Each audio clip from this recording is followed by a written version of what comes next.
Hello, and welcome back to Whispers for Insomniacs. The world outside is quiet for now. Find your most comfortable position, allow your shoulders to relax, and let your breathing deepen. Tonight, we have a story to keep you company, a tale to occupy the mind while your body finds its rest. It may be the key that guides you into a peaceful sleep, or it may be the reason you pull the blankets a little tighter.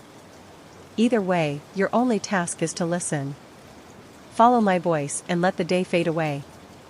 If a particular moment in our journey captures your imagination, I would love to read about it in the comments. Your thoughts are always welcome here. Now, close your eyes. Let's begin. Story 1, They Feed Among Us.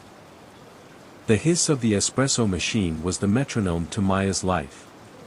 It was a steady, predictable, 4/4-time signature in a world she was convinced was composed of nothing but chaotic, arrhythmic noise. To her customers at the Daily Grind, Havenwood's only artisanal coffee shop, she was just Maya, the efficient, if slightly tired-looking, manager who remembered that Susan liked a quarter pump less vanilla and that Mr. Henderson took his Americano with exactly 1 inch of room. But behind her practiced smile and the faint, comforting scent of roasted beans that clung to her clothes, Maya lived a second life. It was a life lived in the blue-white glow of a triple-monitor setup in a cramped apartment that always smelled of stale coffee and ozone, a life spent in the encrypted back alleys of the internet, pulling at the loose threads of official stories until the entire tapestry of accepted reality unraveled in her hands. This morning, her mind was 1,000 miles away, hovering over the silent, moonlit skies of suburban New Jersey. The government's official statement on the fleet of silent, stealthy drones that had haunted the night sky was atmospheric interference and a series of weather balloon tests. Maya scoffed internally as she expertly frothed a pitcher of milk into a velvety microphone. It was always weather balloons. It was the laziest, most insulting blanket statement in their playbook, a faded narrative quilt they threw over anything that didn't fit their tidy picture of the world. Her online contacts, a decentralized collective of hackers, data miners, and digital ghosts who called themselves the Glitch, were already digging. They were peeling back the layers of doctored reports, ghost-written eyewitness accounts, and redacted flight logs. They would find the truth. They always did. "Morning, Maya," a cheerful voice chirped, pulling her back to the present. It was Chloe, her morning barista, a whirlwind of bright pink hair and relentless optimism. She tied on her green apron, her movements quick and bird-like. "Rough night chasing UFOs again." It was military-grade unmanned aerial vehicles, not UFOs, Maya mumbled, not looking up from the latte art she was pouring, a perfect, symmetrical Rosetta. "And they weren't ours." "Whatever you say." Chloe's tone was light, a familiar cocktail of affection and amusement that everyone in her life seemed to adopt when discussing Maya's hobby. Across the counter, Leo, the other half of her morning crew, was meticulously wiping down the glass of the pastry case. He was the anchor of their little team, a steady, grounded presence of quiet competence and pragmatic concern. He worried about Maya. He worried about her sleep schedule, or lack thereof, about her tendency to subsist on caffeine and protein bars. And most of all, about her habit of diving headfirst into digital rabbit holes from which she would emerge days later, pale, vibrating with paranoid energy, and speaking in a language of acronyms and code words that no one else understood. "Let the government have its secrets, May," he said, his voice a low, gentle rumble that was at odds with his large frame. "You'll sleep better. The world will still be here when you wake up." "Sleep is for people who believe the 6 o'clock news," she retorted, the words automatic, a mantra she'd repeated 1,000 times. It was her shield. The morning rush began, a familiar dance of names and orders that allowed Maya to switch off the hyperanalytical part of her brain and operate on muscle memory. A caramel macchiato for Susan, a black Americano for Mr. Henderson, a green tea for the woman who was always reading a thick fantasy novel. And then, at precisely 8:15 a.m., the brass bell above the door chimed a familiar, clear note, and Mr. Abernathy walked in. Mr. Abernathy was the epitome of routine, a human clock. He was a tall, impeccably dressed man in his late 50s, with kind, crinkling eyes and a smile that seemed permanently, reassuringly etched onto his face. He was a pillar of the Havenwood community, a real estate agent who sold people their dream homes. Every single weekday for the past 2 years, he ordered the same thing, a large black coffee and a plain croissant. The usual, Mr. Abernathy? Maya asked, her own customer service smile clicking into place. You know it, Maya. Wouldn't be a Tuesday without it, he said, his voice a smooth, comforting baritone that could sell a house to a ghost. She rang him up, and as he reached into his tailored suit jacket for his wallet, something caught her eye. It was a small detail, something almost anyone else would have missed. A tiny, dark red smear at the corner of his perfectly shaped lips. It was almost black, the color of dried blood, and it looked slightly tacky, not like a crumb or a smudge of jam. Her mind, conditioned to see anomalies, to find the one pixel that was out of place, focused on it instantly.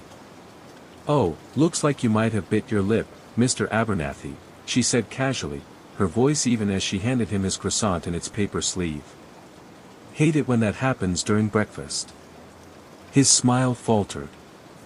It didn't fall, but it froze for just a fraction of a second. His eyes, usually so warm and full of life, went completely blank, the way a screen does when it loses its signal. It was a disconnect so profound and so sudden that it made the hair on Maya's arm stand up. He brought a pristine white napkin to his mouth, dabbing at the spot with a quick, almost jerky motion. Ah, yes. Must have been the bacon, he said. His voice was still smooth, but it had a new, artificial quality, like a synthesized voice attempting to replicate human speech. A bit too crispy this morning. You know how it is. Maya's brain snagged on the detail and held on tight. Mr. Abernathy was a creature of habit in all things. He had mentioned on several occasions, during idle small talk, that he couldn't stand pork. He was practically a vegetarian, save for the occasional grilled fish on a Friday. The lie was small, insignificant, pathetic even. But to Maya, it was a glitch in the code, a loose thread begging to be pulled. He took his coffee, gave a quick, tight nod that didn't match his usual easygoing demeanor, and was gone. What was that about? Leo asked, noticing the strange, intense look on Maya's face. He said he was eating bacon, she said softly, her eyes still fixed on the door he'd just walked through, as if she could still see his ghost in the frame. He doesn't eat bacon. Leo sighed, a long, suffering sound that was as much a part of their morning routine as the grinding of beans. Maya, please. The man forgot what he had for breakfast. It happens. It's not a conspiracy. Don't do this to yourself. Get some sleep. She tried to let it go. She really did. For the rest of the day, she focused on inventory, on scheduling, on the comforting hiss of the espresso machine. But the image of that dark red smear and the sudden, terrifying emptiness in Mr. Abernathy's eyes kept replaying in her mind. It was a puzzle, and Maya's entire existence was dedicated to solving them. That night, sleep was not an option. The glow of her laptop screen was the only light in her small, cluttered apartment. Outside, the small, eerie town of Havenwood slept under a blanket of artificial orange light from the sodium street lamps. Inside, Maya was falling down a rabbit hole. She started with a simple search string, a shot in the dark, people blinking strangely. It led her to forums discussing rare neurological disorders and the side effects of certain medications. Boring. She refined it. Unusual eating habits, strange blinking. The results were a bizarre mix of medical journals and videos of people eating competitively. Then, with a knot of dread tightening in her stomach, she added a keyword from the morning's encounter, craving raw meat. And that's when she found it. It wasn't on the surface web. She had to route her connection through 3 encrypted proxies just to access the forum, a deep website so obscure it barely registered on search indexes. The post was 7 years old, written by someone with the handle, CoffeeStain19. It was a long, rambling, and terrified account from a man who, like her, worked in a coffee shop in a quiet town. He, too, had noticed anomalies in his regular customers. He described their blinks as being not up and down, but side to side, like the nictitating membranes of a reptile, a blink so impossibly fast that you'd miss it if you weren't looking for it. He wrote about their strange aversion to cooked foods, their preference for things raw, bloody. Maya leaned closer, her own eyes wide and unblinking, her heart starting a low, heavy drumbeat against her ribs. CoffeeStain19 had a theory. A horrifying, fantastical theory. He called them boars. He claimed they were a race of alien infiltrators, perfectly camouflaged, living among us for generations. Their human forms, he wrote, were biological cloaks, flawless mimics down to the cellular level, capable of fooling any medical scan. But it was just a disguise, a suit of flesh they wore. Underneath, they were something else entirely, something tall and pale, with too many joints in their limbs and mouths that opened far too wide. And their diet, the reason they were here, was us. Humans. It was insane. It was the kind of crackpot theory she usually debunked for fun, tearing it apart with logic and evidence for the amusement of her friends in the glitch. But the details were so specific, so chillingly familiar.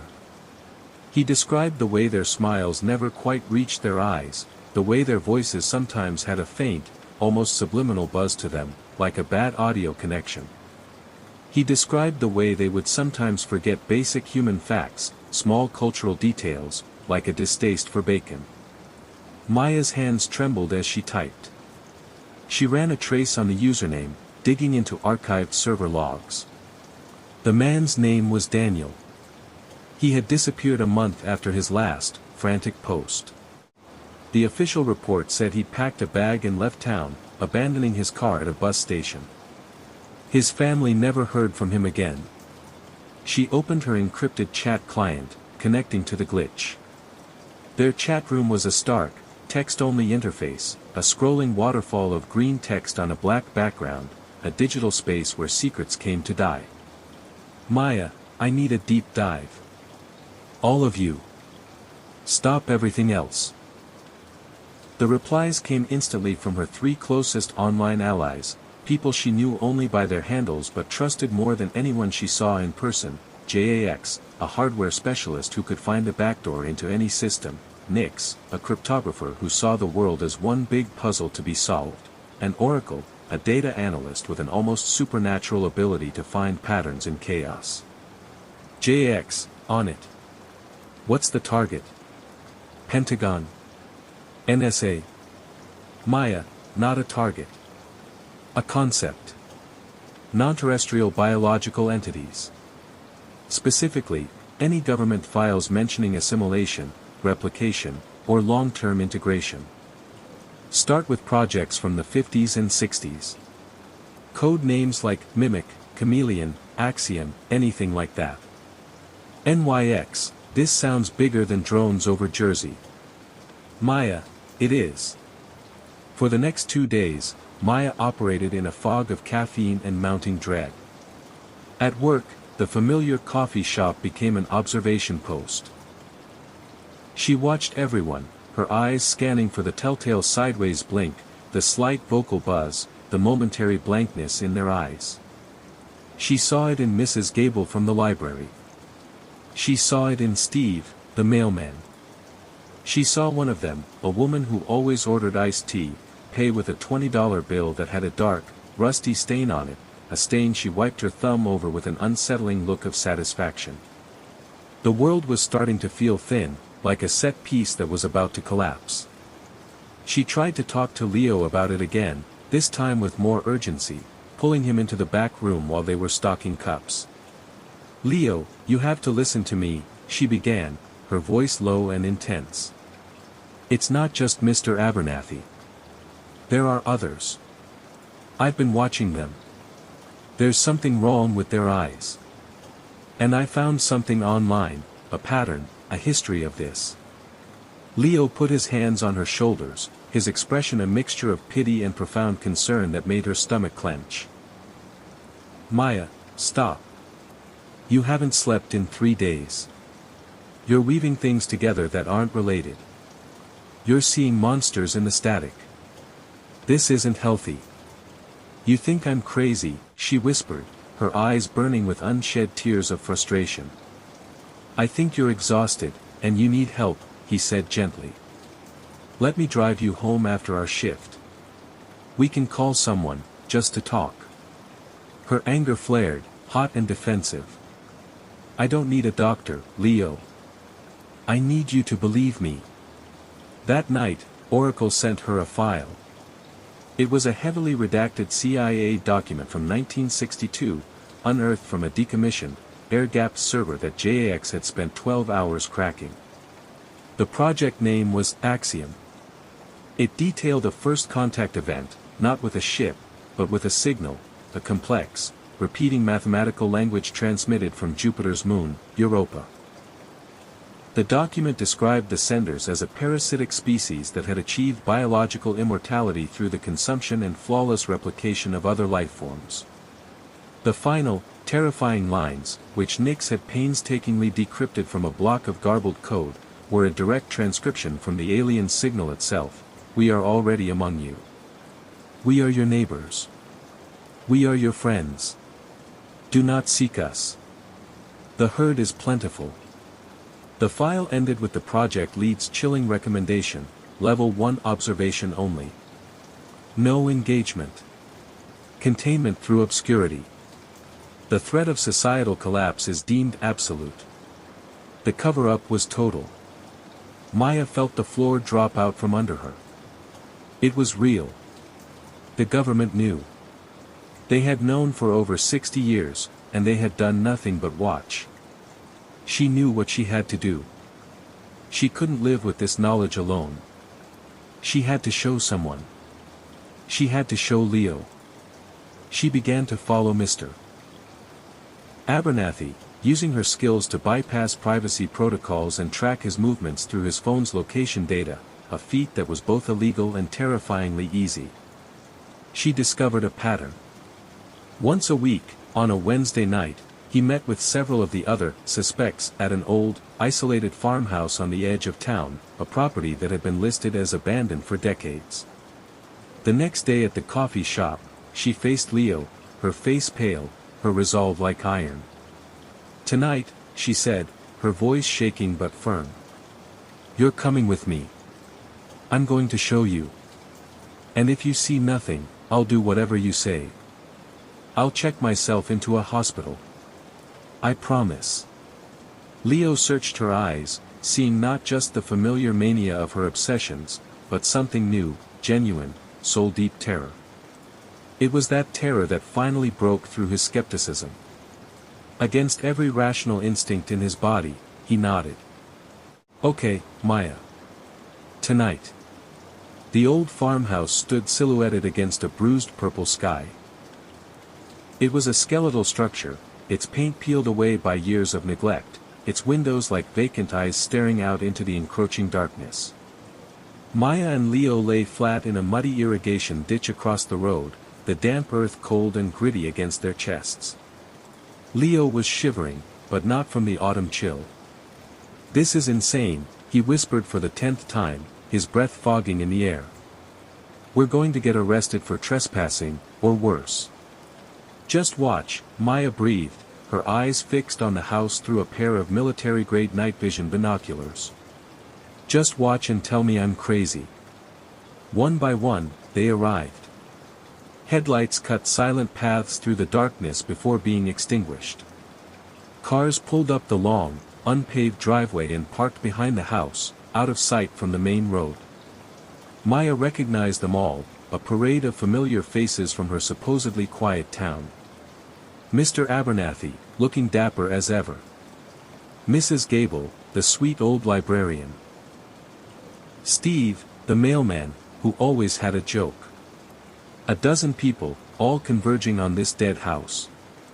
They walked inside without knocking, disappearing into the pitch-black interior as if returning home.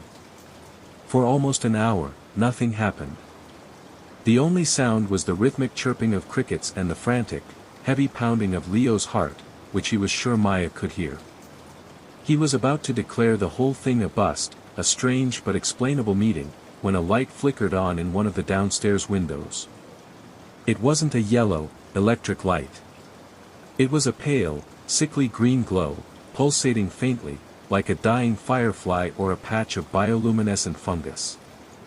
Maya handed the binoculars to Leo, her hand steady despite the adrenaline coursing through her. "Look." He raised them to his eyes, his hands slick with sweat. He focused on the glowing window. The room inside was bare. The walls were stained with mildew and peeling plaster. The group of people stood in a loose circle in the center of the room. As he watched, his breath catching in his throat, something impossible began to happen.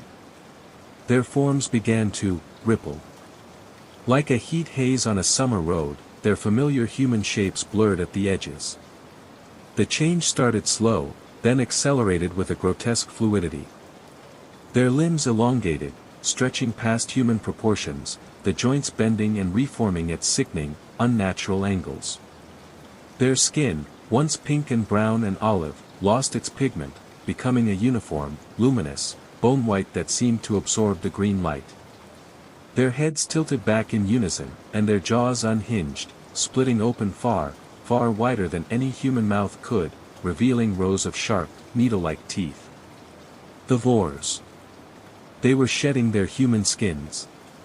Leo let out a choked, strangled gasp, dropping the binoculars into the mud. No. No, no, no, no. It was a prayer, a denial, a plea. Maya grabbed his arm, her grip like a vice. "You have to see the rest of it," she hissed, her own voice trembling with a mixture of terror and vindicated horror. "You have to." From a side room, two of the creatures, their movements now insect-like and jerky, dragged something into the center of the circle. It was a man, conscious and weeping, his pleas muffled by a thick gag. Leo recognized him immediately. It was Mr. Henderson, the man who owned the hardware store downtown. They laid him on the bare floorboards, and the circle of tall, pale monsters leaned in, their two wide mouths opening in silent, synchronized hunger. Leo scrambled backward, crab-walking away through the mud, his mind completely broken by the sheer biological wrongness of what he was seeing. He didn't scream. He couldn't. A low, continuous whimper was the only sound that escaped his throat. Maya pulled him to his feet, her own terror giving her a strange, sharp clarity. And they ran. They ran through the darkness, not looking back, the image of the pale figures and their silent, ritualistic feast burned permanently onto the inside of their eyelids. The next morning, the sun rose with an indifferent, obscene cheerfulness. The birds sang their stupid, happy songs. And the brass bell above the door of the daily grind chimed at precisely 8:15 a.m. Mr. Abernathy walked in, smiling his kind, warm, trustworthy smile. Maya stood behind the counter, her hands shaking so badly she had to hide them below the register.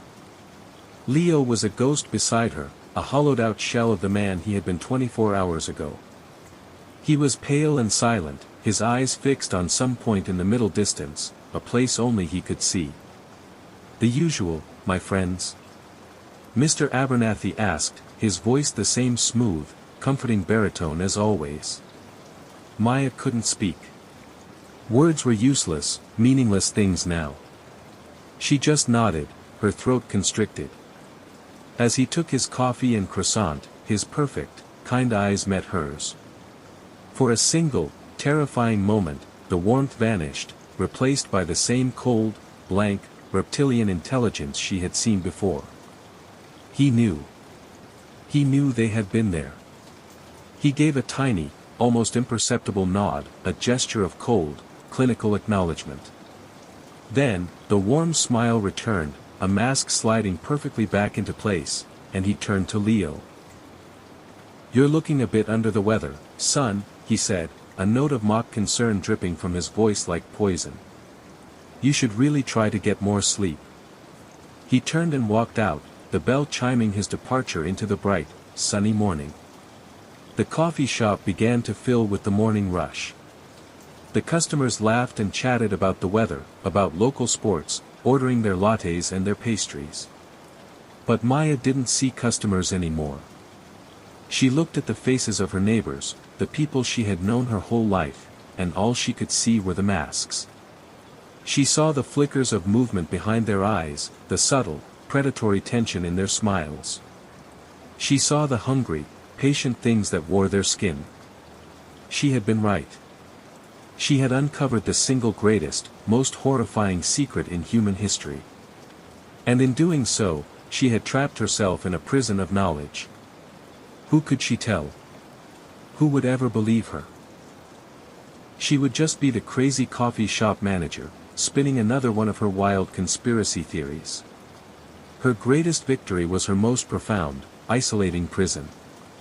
She looked at Leo, who was still staring into space, his mind shattered by a truth it could not process.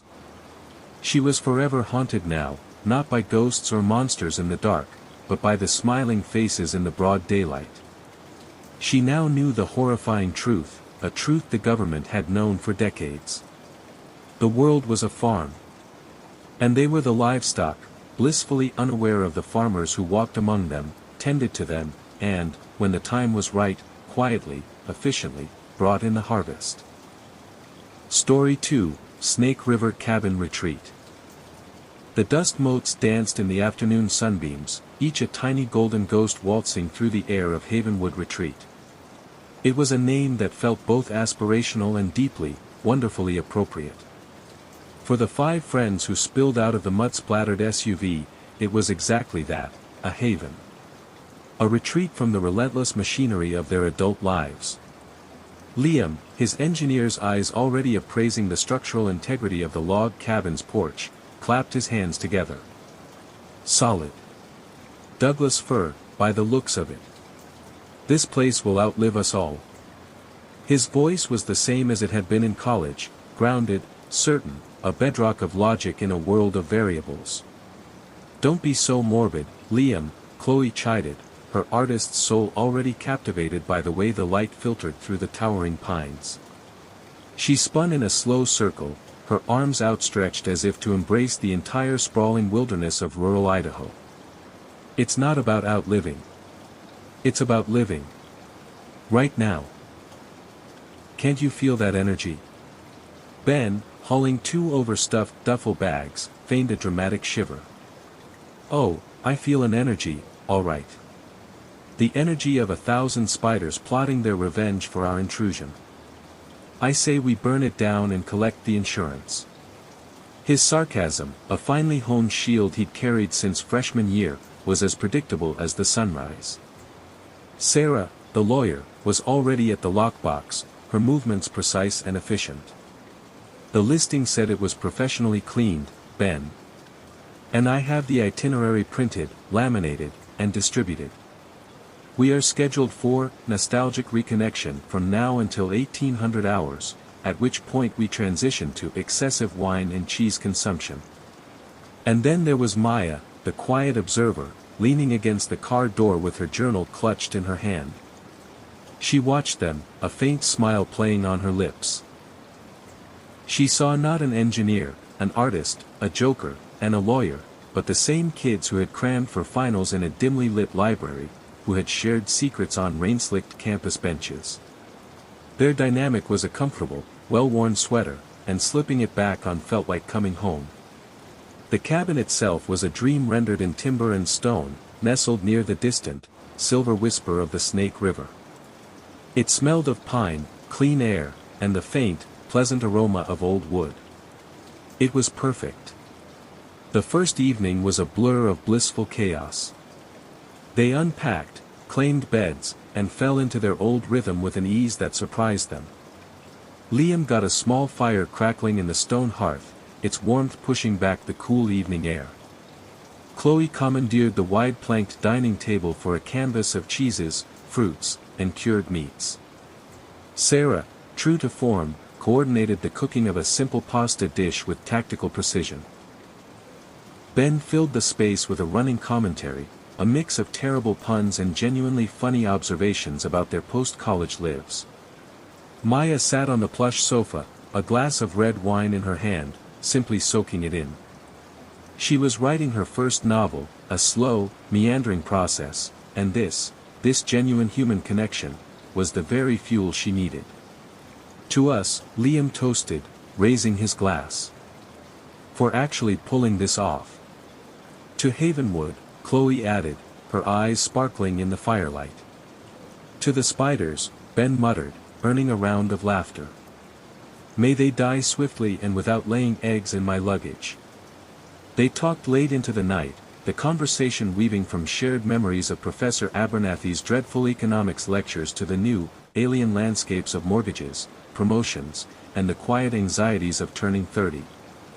The cabin held them, its sturdy walls seeming to absorb their laughter and radiate it back as warmth. As Maya finally drifted to sleep, lulled by the distant murmur of the river and the gentle snores from Ben's room, she felt a profound sense of peace. The house was settling around them, its old bones creaking a gentle lullaby. The first discordance was small, a single note played out of key in their symphony of reconnection. It was the next morning. Maya was the first one up, a habit from years of chasing quiet moments to write. She padded into the main living area, expecting to be greeted by the soft, gray light of dawn. Instead, the heavy oak door that led to the porch was wide open, letting in a blast of cold, dew-scented air. She frowned. She distinctly remembered Liam locking it, even sliding the deadbolt, before they'd all turned in. Security first, he'd said with a mock-serious salute.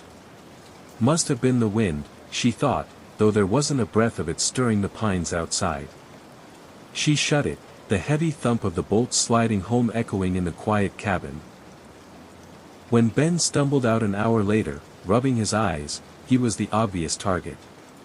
"All right, funny guy," Sarah said, pointing a spatula at him from the kitchen. "Leaving the door open all night? Trying to invite the whole cast of Bambi in for breakfast?" Ben blinked, confused. "Wasn't me. I was in a coma, dreaming of a world without student loan debt. They let it go. An old house, a sticky lock, a simple oversight. Plausible deniability was a comfortable blanket. But the odd notes kept coming. A light in the hallway would flicker erratically, then hold steady the moment Liam went to inspect the wiring. Chloe, sketching by the window, would feel a sudden, inexplicable chill, as if a pocket of winter had been trapped in the corner of the room. They'd hear a faint, scraping sound from the attic, and Liam would logically explain it away as a squirrel or a branch scraping the roof. Each incident was a tiny paper cut, insignificant on its own, but the accumulation began to sting. And Ben, with his history of elaborate college pranks, from filling a dorm room with balloons to changing every desktop background in the computer lab to a picture of Nicolas Cage, remained the prime suspect. The suspicion was a low hum beneath their laughter, a ghost of their shared past. The escalation began on the third day. It became personal. Liam had brought a small, expensive toolkit, intending to fix a wobbly leg on the dining table. He laid his laser level, a piece of equipment he treated with near-reverential care, on the mantelpiece. He went to the kitchen to get a drink of water, a trip of no more than 30 seconds. When he returned, the level was gone.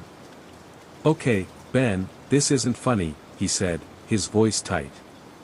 "Give it back." Ben, who was engrossed in a book on the sofa, looked up. "Give what back?" "The 10 years of my life I lost listening to you explain torque ratios." They searched the entire living room. It was nowhere. Liam's frustration curdled into genuine anger. He accused Ben of escalating his jokes, of not knowing when to quit. The argument was sharp and uncomfortable, a stark contrast to the easy harmony of the first 2 days. Later that afternoon, as Chloe was fetching a sweater from her room, she glanced up. There, balanced impossibly on the narrow top edge of her open bedroom door, was Liam's laser level, gleaming in the hallway light. No one could have placed it there without a ladder, and without it falling. It was a physical taunt, a silent, baffling joke. For Chloe, the torment was more insidious. She was working on a charcoal sketch of the river, a piece filled with the serene, powerful beauty of the landscape. She left her sketchbook on the porch railing to go inside and refill her coffee. When she came back, the drawing was changed. In the swirling currents of the water, rendered in what looked like her own charcoal strokes, was the subtle, unmistakable outline of a gaunt, screaming face. Her blood ran cold. It was a violation. It felt like a critique of her art from some malevolent, unseen force. She ripped the page out, her hands trembling, and stuffed it deep into her bag, saying nothing. How could she explain it? That she'd been so lost in the energy of the place that she'd subconsciously drawn something so hideous?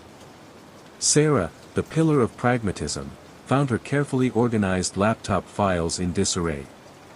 Documents for a case she was preparing were moved into random folders.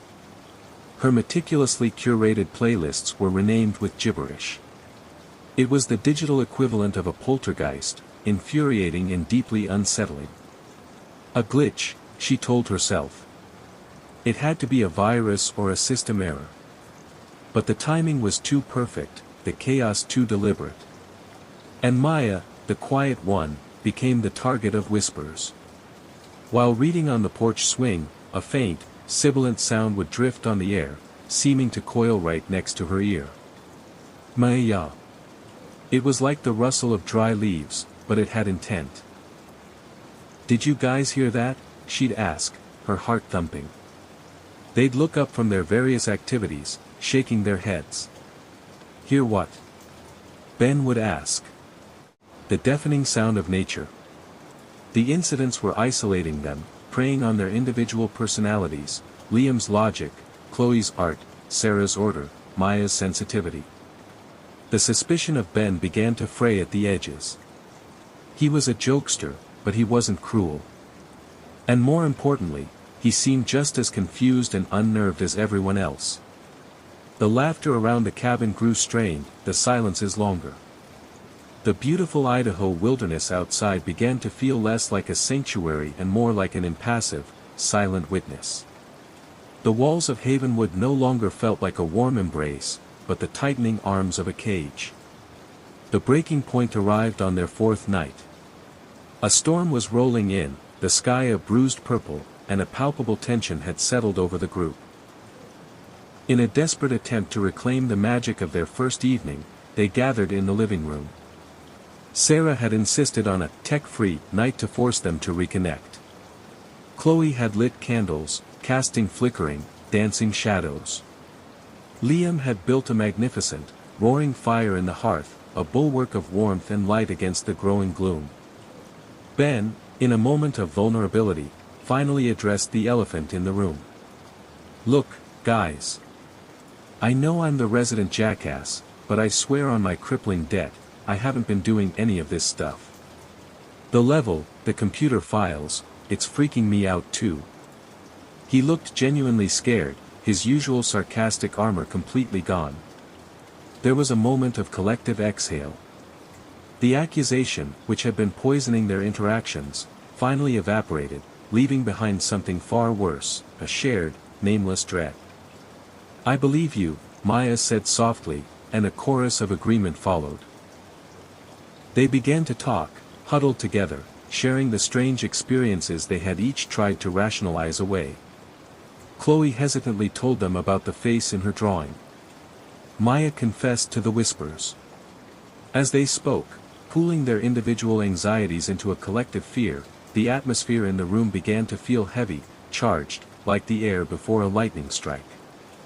They were trying to piece it together, trying to find a logical thread, a way to explain the tapestry of wrongness that had enveloped them. Liam, ever the rationalist, stood up. "It has to be environmental. Infrasound from the storm, old wiring causing weird electrical fields, mass hysteria. He never finished the sentence. In an instant, with a sound like a giant, silent gasp, the roaring fire in the hearth was extinguished. Not a flicker, not an ember remained. It simply vanished, plunging the room into the dim, wavering light of the few candles. In the same, heart-stopping second, every window in the cabin slammed shut with a single, deafening bang. The sound was like a gunshot, but multiplied, a coordinated assault of wood and glass. Silence descended. A thick, profound silence that was more terrifying than any noise. It lasted for maybe 3 seconds, a frozen eternity where they could hear nothing but the frantic drumming of their own hearts. And then, it came. A low, guttural growl that didn't come from any single point in the room, but from the very structure around them. It vibrated up through the floorboards, through the soles of their feet, settling deep in their bones.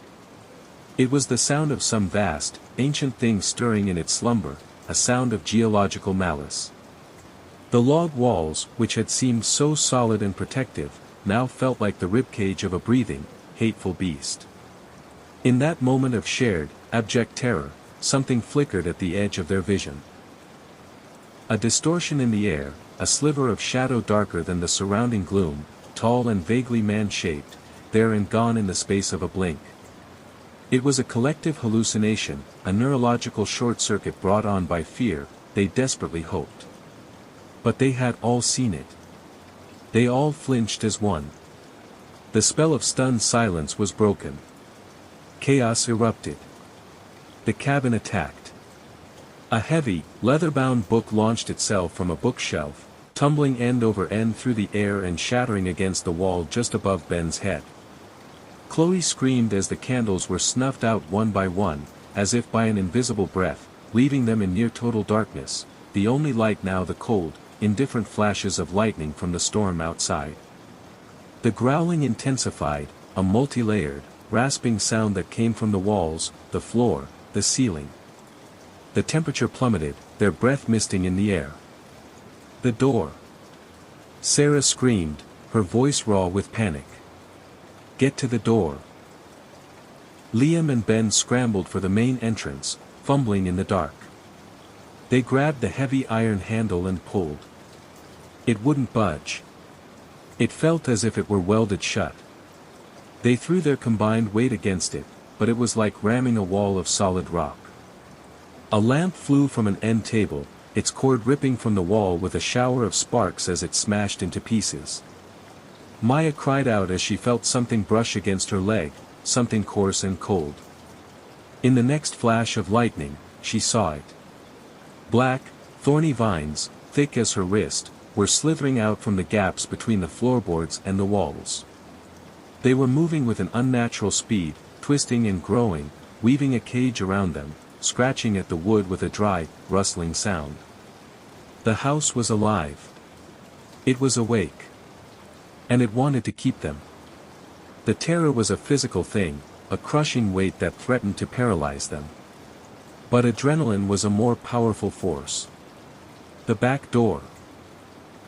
Liam yelled, his voice cutting through the cacophony of groaning wood and shattering objects. In the kitchen. They stumbled through the churning chaos, tripping over furniture, their hands outstretched in the strobing darkness. The kitchen was a maelstrom. Cupboard doors banged open and shut in a violent, syncopated rhythm. Silverware rattled in its drawer like agitated insects. They reached the flimsy back door, a simple plank and frame construction meant for taking out the trash. It too was stuck fast. It's no good. Ben shouted, his voice cracking. The frame is rotted at the bottom. Liam roared, his engineer's mind finding a sliver of hope in the structural decay. Together. Kick it. Now. He and Ben, with Sarah adding her weight, drew back and kicked in unison. The first blow sent a spiderweb of cracks through the wood. The growl of the house rose to a deafening crescendo. A window in the kitchen shattered inwards, spraying them with glass. They kicked again, a desperate, unified act of survival. With a splintering shriek of tortured wood, the bottom half of the door blew outwards, torn from its hinges. A hole. An escape. Go. Chloe scrambled through first, followed by a terrified Maya who was pulled along by Sarah. Liam shoved Ben through the opening and then tumbled out after them into the storm-lashed night. They didn't stop, didn't look back. They ran, slipping and sliding on the wet pine needles, the torrential rain instantly soaking them to the bone. The sounds from the cabin pursued them, the guttural roar, the slam of a shutter, a final, window-shattering crash that seemed to punctuate their flight with a shriek of fury. They piled into the SUV, fingers fumbling and slick with rain as they tried to unlock the doors.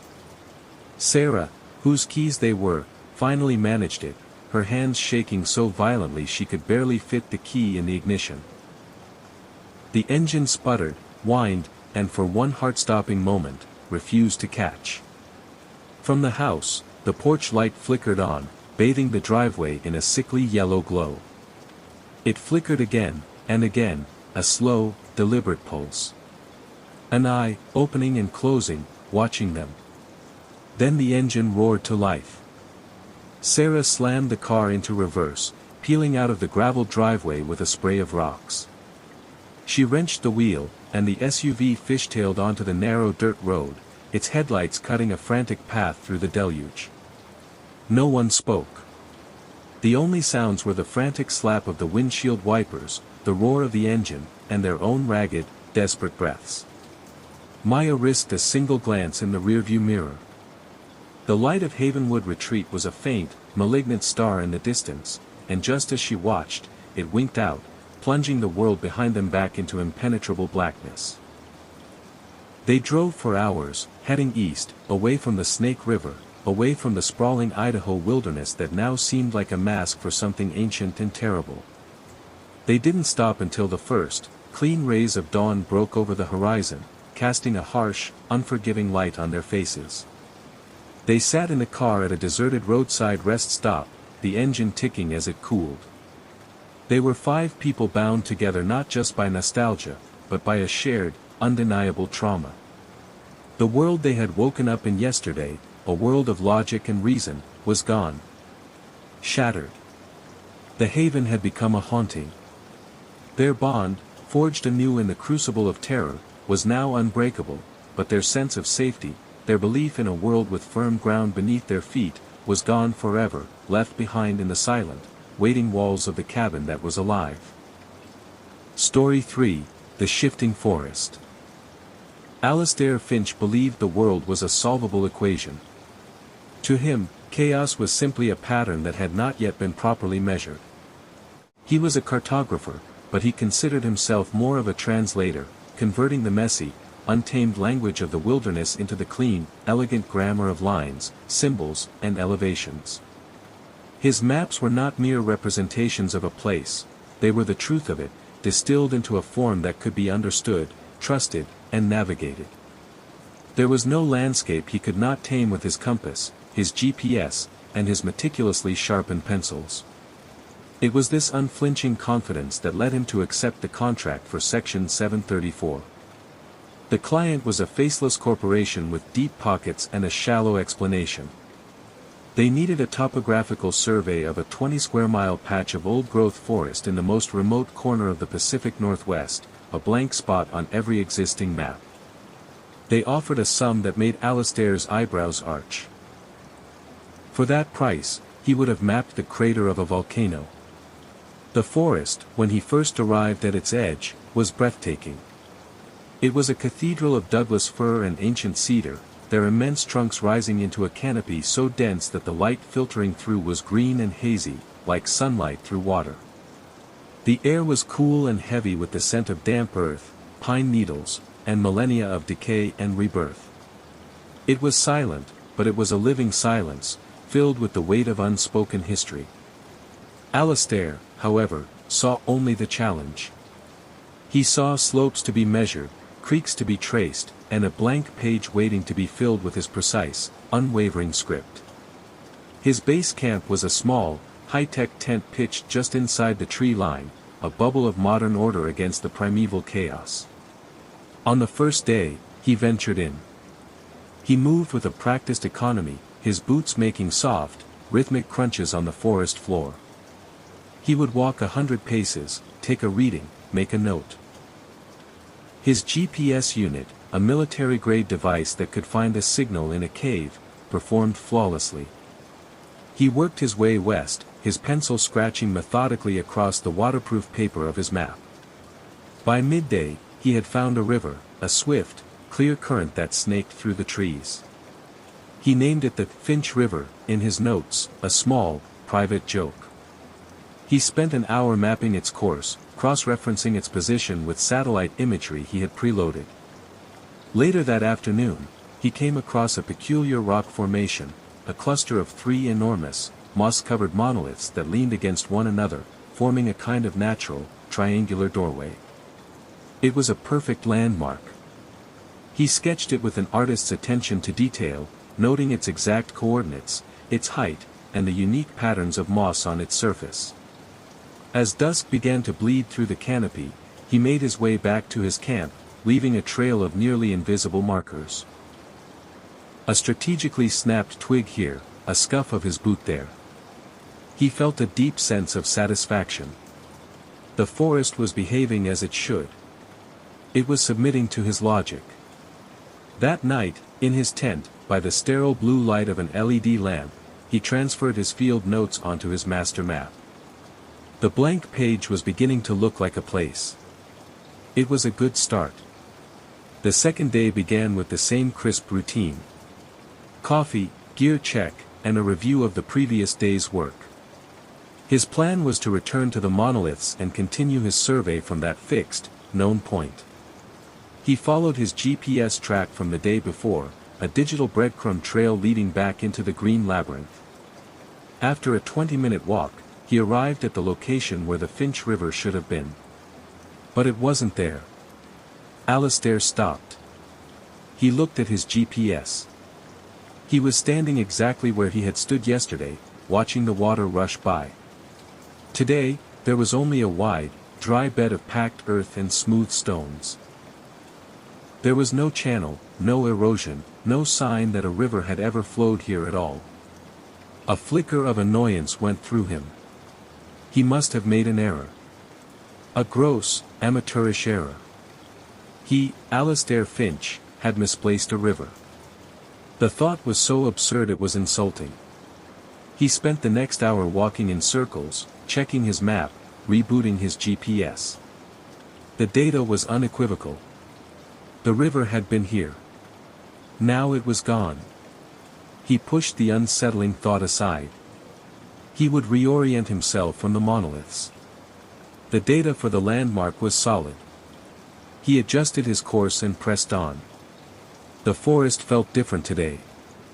The silence seemed deeper, the shadows longer. He found himself glancing over his shoulder, a prickle of unease on his neck. He shook it off as frustration. When he finally reached the coordinates for the rock formation, his blood ran cold. The monoliths were there. But they were wrong. There were 4 of them now, not 3. And they were arranged not in a triangle, but in a perfect, straight line. The distinct moss patterns he had so carefully sketched were gone, replaced by smooth, bare stone. Panic, cold and sharp, pierced through his professional calm. This was not possible. Landmarks do not move. Rivers do not vanish overnight. He pulled out his compass, a beautiful, liquid-damped instrument that had never failed him.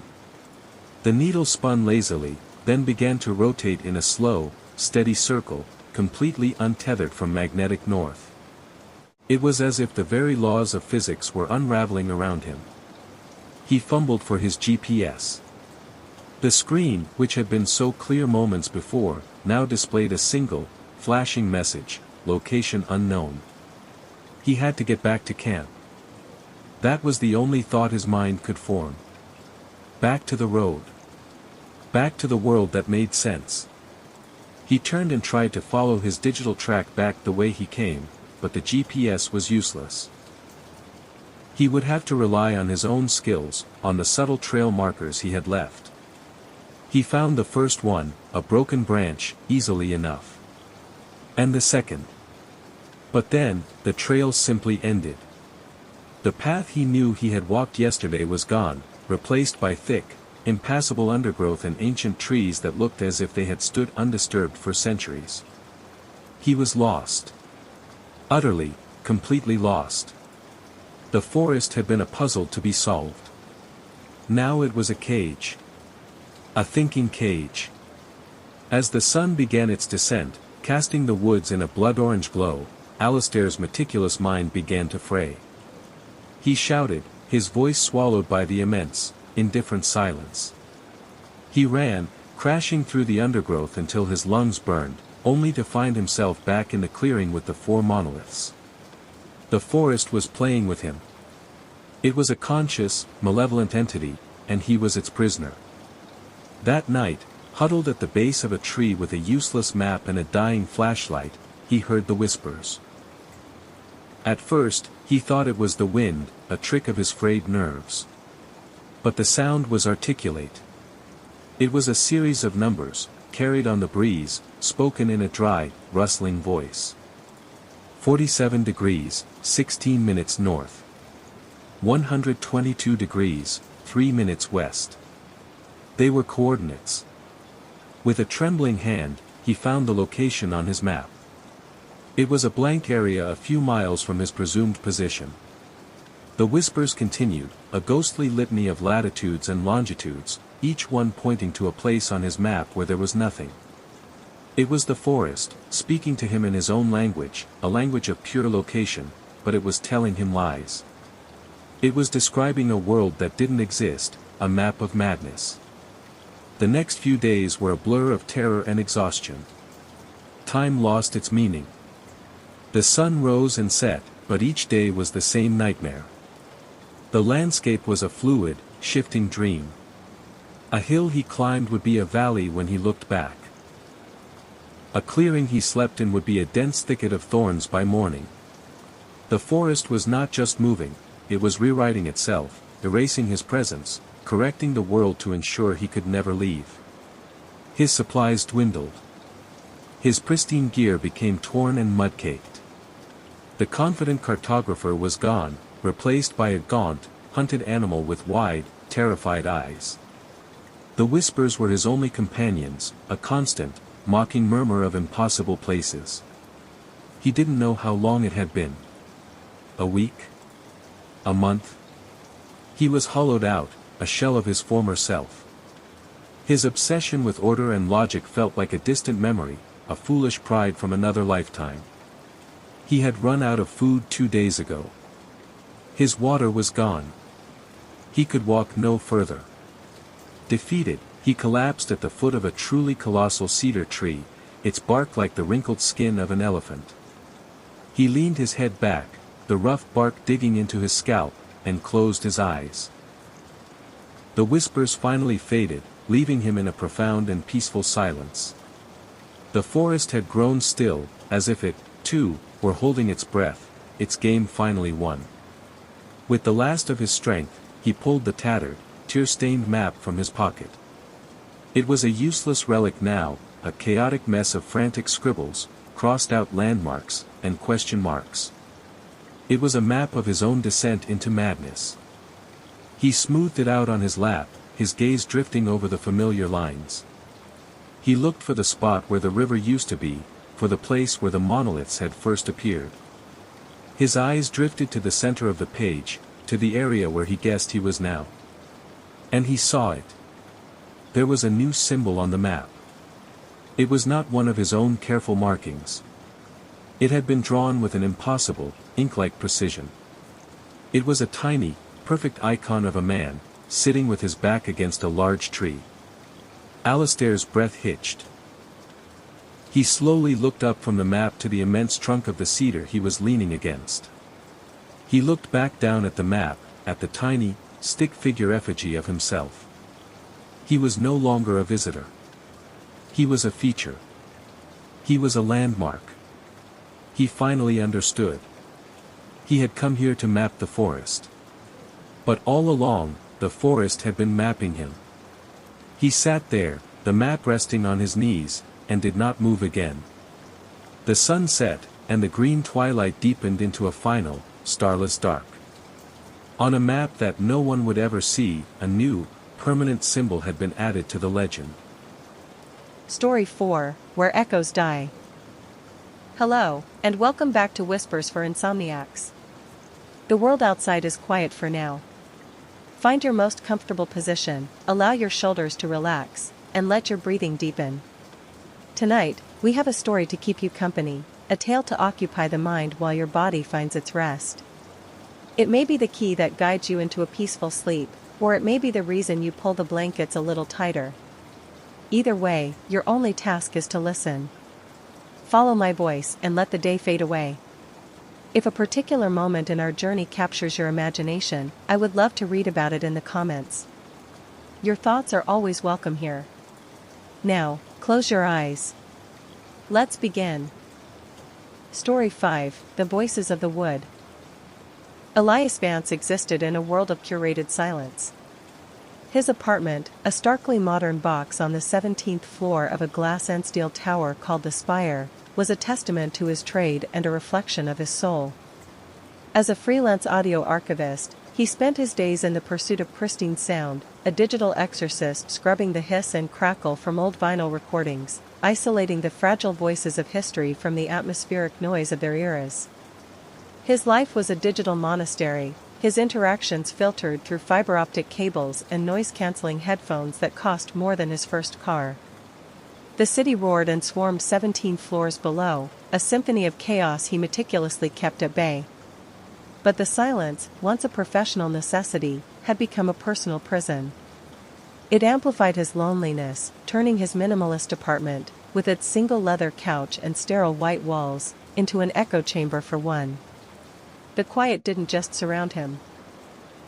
It interrogated him, asking questions about his choices, his solitude, his shrinking world. His weekends were for scavenging. Not for sound, but for substance, for texture, for the analog mess of a life fully lived. He haunted estate sales, the final, cluttered exhales of lives lived outside the digital realm. He loved the smell of old paper, the heft of lacquered wood, the silent stories embedded in worn velvet and tarnished silver. It was a pilgrimage away from his own empty spaces into spaces that had been profoundly, chaotically filled. It was at the estate of a long-dead horologist, a Mr. Alastair Finch, according to the hastily printed flyer, that he first saw it. Tucked away in a dusty sunroom, surrounded by the skeletal remains of grandfather clocks and the intricate brass viscera of countless timepieces, was a radio. A 1946 Marconi phone, Model T19A, squat and magnificent, its wood-paneled chassis glowing with the warm, deep cherry of a forgotten sunset.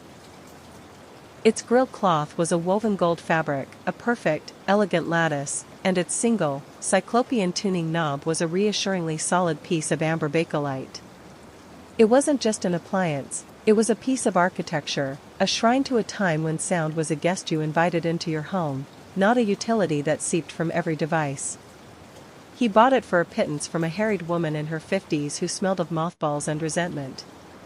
She was clearly the late owner's daughter and just wanted the house cleared. The old man collected junk, she said, waving a dismissive hand at the room full of wonders. Take it. Less for me to haul.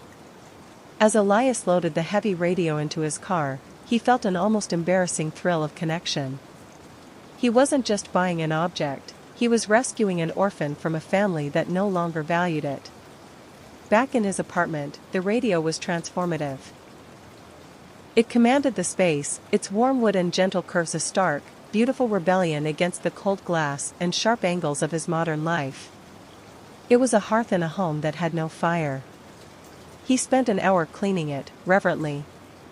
He polished the wood until it shone, carefully dusting the woven grill with a soft brush. He plugged it in, half expecting nothing but a hum or a pop. But with a soft, satisfying click of an internal switch, the single dial lit up, casting a warm, honeyed glow across his wall, a miniature sunrise in his sterile room. He turned the heavy knob, feeling the satisfying mechanical resistance, and the familiar, comforting static of the analog world filled the room. It was a sound he usually spent hours digitally removing, but here, it sounded like a whisper of potential, the sound of a sleeping giant breathing. He scanned the AM and shortwave bands, but found only the ghost signals of distant evangelical stations and the faint, coded chatter of maritime weather reports. He smiled, satisfied. It worked. It was a beautiful, functional piece of history. He left it powered on, the soft static a more comforting presence than the oppressive silence had ever been. That night, Elias was working late, meticulously restoring the audio of a 1950s jazz quartet. The work was painstaking, requiring absolute focus to distinguish the brush on a snare drum from the crackle of aging acetate. His headphones sealed him off from the world. Around 2 a.m., he took them off to rest his ears, the sudden silence making them ring. And in that ringing silence, he heard it. Not the static. A voice. Faint, tinny, but unmistakably human. Just said if you'd picked up the pork chops on your way home, we wouldn't be having this discussion, Frank. It was a woman's voice, laced with a familiar, weary exasperation that spanned generations. Elias froze, his heart suddenly pounding, a frantic bird in his chest. The voice was coming from the radio. He crept towards it, his socked feet silent on the polished concrete floor. A man's voice replied, defensively, with a distinct mid-century cadence. It was raining cats and dogs, Mildred. You want me to catch my death for a pork chop? For crying out loud. The conversation continued for another minute, a mundane, domestic squabble about dinner plans, the weather, and a leaky faucet Frank had promised to fix. It was utterly unremarkable, yet profoundly strange. It sounded authentic, the recording quality poor, the speech patterns dated. Elias frantically scanned the dial, but the conversation remained, a phantom broadcast independent of the frequency. He assumed it had to be a broadcast from some niche nostalgia station, a radio play perhaps. But it felt too real, too unscripted, too beautifully, painfully mundane. Then, as abruptly as it began, it faded back into the soft hiss of static. Elias stood before the glowing dial, a constellation of questions lighting up in his mind. The feeling wasn't fear. Not yet. It was the exhilarating, terrifying thrill of discovery an archaeologist feels when he brushes the dust from a word no one has read for millennia. The next few days were a blur of obsessive experimentation. The voices returned, but never on a schedule, and never for long. They were always fleeting, fragmented, like auditory ghosts. A snippet of a child asking for a glass of water. A man humming a jaunty, unfamiliar tune from the big band era. A brief snatch of a news report about the new Studebakers. Elias tried to rationalize it. A neighbor's baby monitor? A ham radio enthusiast? But the voices were too varied, their eras too distinct. They were echoes, trapped in the ether, and his radio was the only one that could hear them. The breakthrough came from a moment of clumsiness. While moving the radio to a different outlet, he jostled it. As he set it down in the kitchen, a new voice emerged from the speaker, clearer than any before. It was a woman, humming along to a Carole King song on some unseen radio, the rhythmic sound of a knife chopping vegetables on a wooden block in the background. She sounded happy. Content. The broadcast lasted for nearly 5 minutes before fading. On a hunch, a wild, electric hypothesis forming in his mind, Elias lifted the heavy radio and carried it back to its original spot in the living room. The kitchen broadcast was gone, replaced by the faint, staticky whispers of Frank and Mildred he'd first heard. He carried it back to the kitchen. The humming baker returned. His blood ran cold with a thrilling, impossible realization. The radio wasn't picking up broadcasts from the air. It was picking them up from the space. The voices belonged to the previous tenants of his apartment. The radio was a temporal microphone, its needle not sliding across a radio band, but through the layers of time that saturated a specific location like paint on a wall. His obsession, already simmering, boiled over. He was an archivist, and he had just stumbled upon the ultimate archive, the Akashic record of domestic life. His apartment became a grid. He mapped it out, moving the radio foot by foot. The kitchen belonged to the baker from the 70s, a woman named Carol. The living room held Frank and Mildred's marital strife from the 50s. The bedroom was quieter, holding only the faint, sleepy murmurs of a young couple from the early 90s, whispering about their future. He filled notebooks with transcripts, cross-referencing the snippets he heard with city records, old phone books, anything he could find. He confirmed their names, their timelines. He was no longer just listening. He was curating souls. His loneliness began to recede, replaced by the constant, comforting presence of his invisible roommates. He felt a strange, one-sided intimacy with them. He knew Frank eventually did bring home the pork chops, and that he and Mildred made up. He knew the young couple in the bedroom were saving up for a house in the suburbs and were worried about their first baby. He felt a pang of sadness for the humming baker, knowing from the building's records that she had died in this very apartment from a heart attack, alone. He had heard her final, surprised gasp. Soon, the apartment wasn't enough. The project had to expand. He started taking the radio with him, a ludicrously heavy and conspicuous companion. He'd loaded onto a dolly, his face a mask of determined eccentricity as he wheeled it through the city. He took it to the New York Public Library after hours, bribing a night janitor to let him in. He set it up in the grand, empty reading room, and the silence was filled with the rustling of unwritten pages, the ghostly coughs of long-dead scholars, and the faint, passionate whisper of a young academic in the 1920s debating Kant with a rival. He took it to the abandoned Los Canal Theater on Canal Street, a once opulent movie palace now crumbling into ruin. Amidst the decay, the radio brought the theater to life. He heard the roar of a sold-out crowd for a premiere in 1938. He heard the nervous, whispered flirtations of a couple on a first date in the 60s. He heard the ghostly projectionist complaining about the film melting. Elias would sit in the dusty velvet seats for hours, a solitary audience member for a legion of ghosts, tears streaming down his face. He wasn't lonely anymore. He was the curator of everything. He was the only one who could hear the city's true, secret soul. He began to categorize the voices. Most were what he called echoes. Faint, repetitive loops of mundane life, imprinted on a location by decades of routine. But sometimes, very rarely, he would find a trace. A trace was clearer, more linear, a story with a beginning and an end.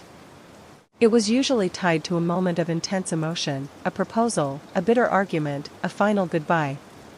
These were the recordings he prized most. They were raw, unfiltered humanity. He was in an old, disused subway station, a place infamous for a tragic derailment in the 1940s, when he found the next one. He set the radio down on the grimy platform, and amidst the echoes of screeching wheels and hurried footsteps, a new trace began. It was a young woman's voice, frantic and scared. A phone call. "No, I told you I'm at the Canal Street station. I think I lost him. He was following me from the office, I'm sure of it." A pause. A dark coat, I didn't see his face. "Please, just meet me at the entrance, I'm scared to leave by myself." The voice was filled with a chilling, immediate terror. It was different from the others. This wasn't just an echo of a life lived. This was the sound of a life ending. The trace cut out abruptly, replaced by the roar of an oncoming train and a short, sharp scream. Elias felt sick. This wasn't beautiful.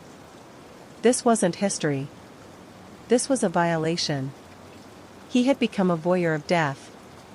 He packed up the radio, his hands trembling, and retreated to his apartment, the thrill of his project suddenly curdled by a profound sense of dread. He didn't touch the radio for a week. The silence of his apartment returned, and it was heavier, more accusatory than ever. The loneliness flooded back in, but now it was tinged with fear. He couldn't stop thinking about the girl in the subway.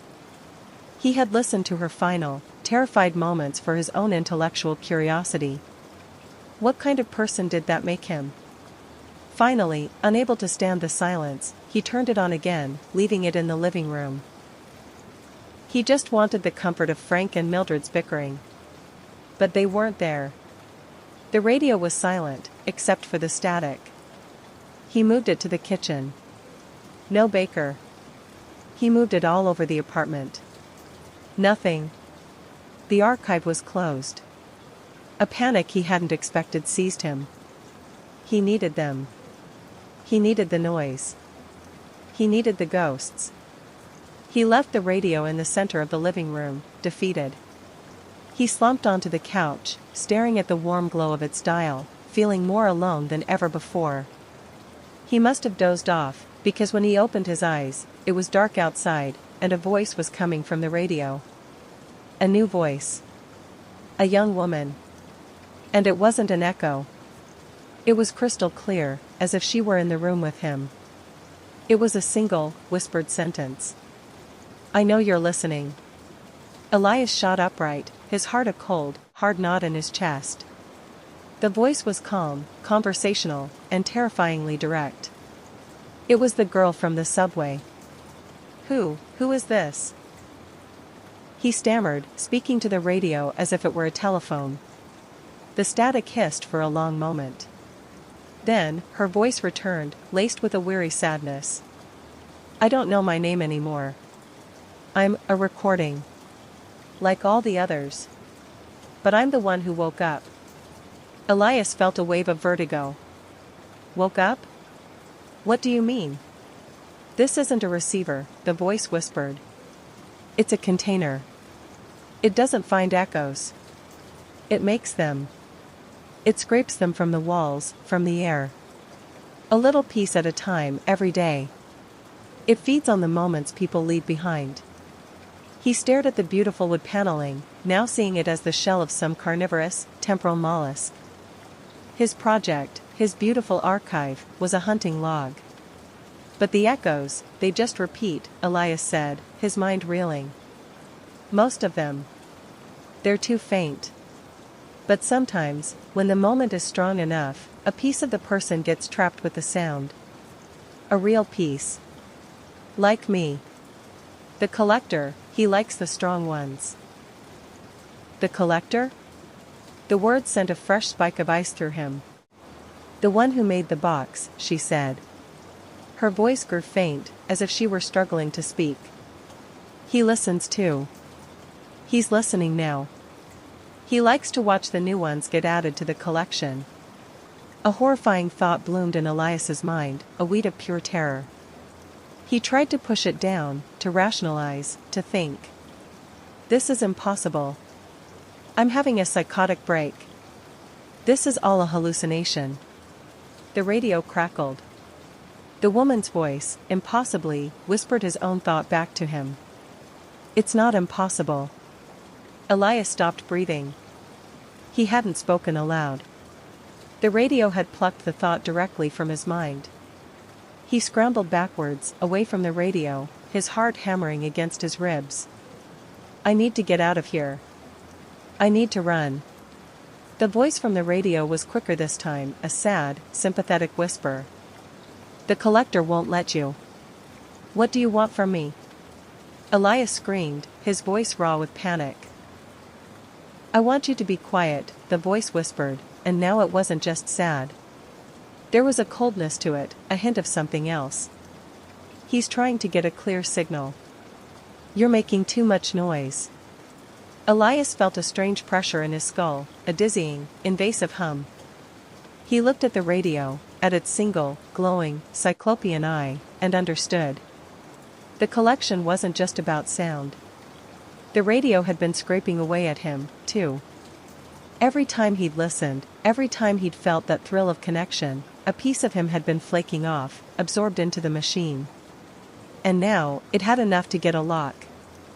He had to destroy it. It was the only thought in his head, a primal, desperate need. He grabbed a heavy bronze bookend from his shelf, an award for his sound restoration work.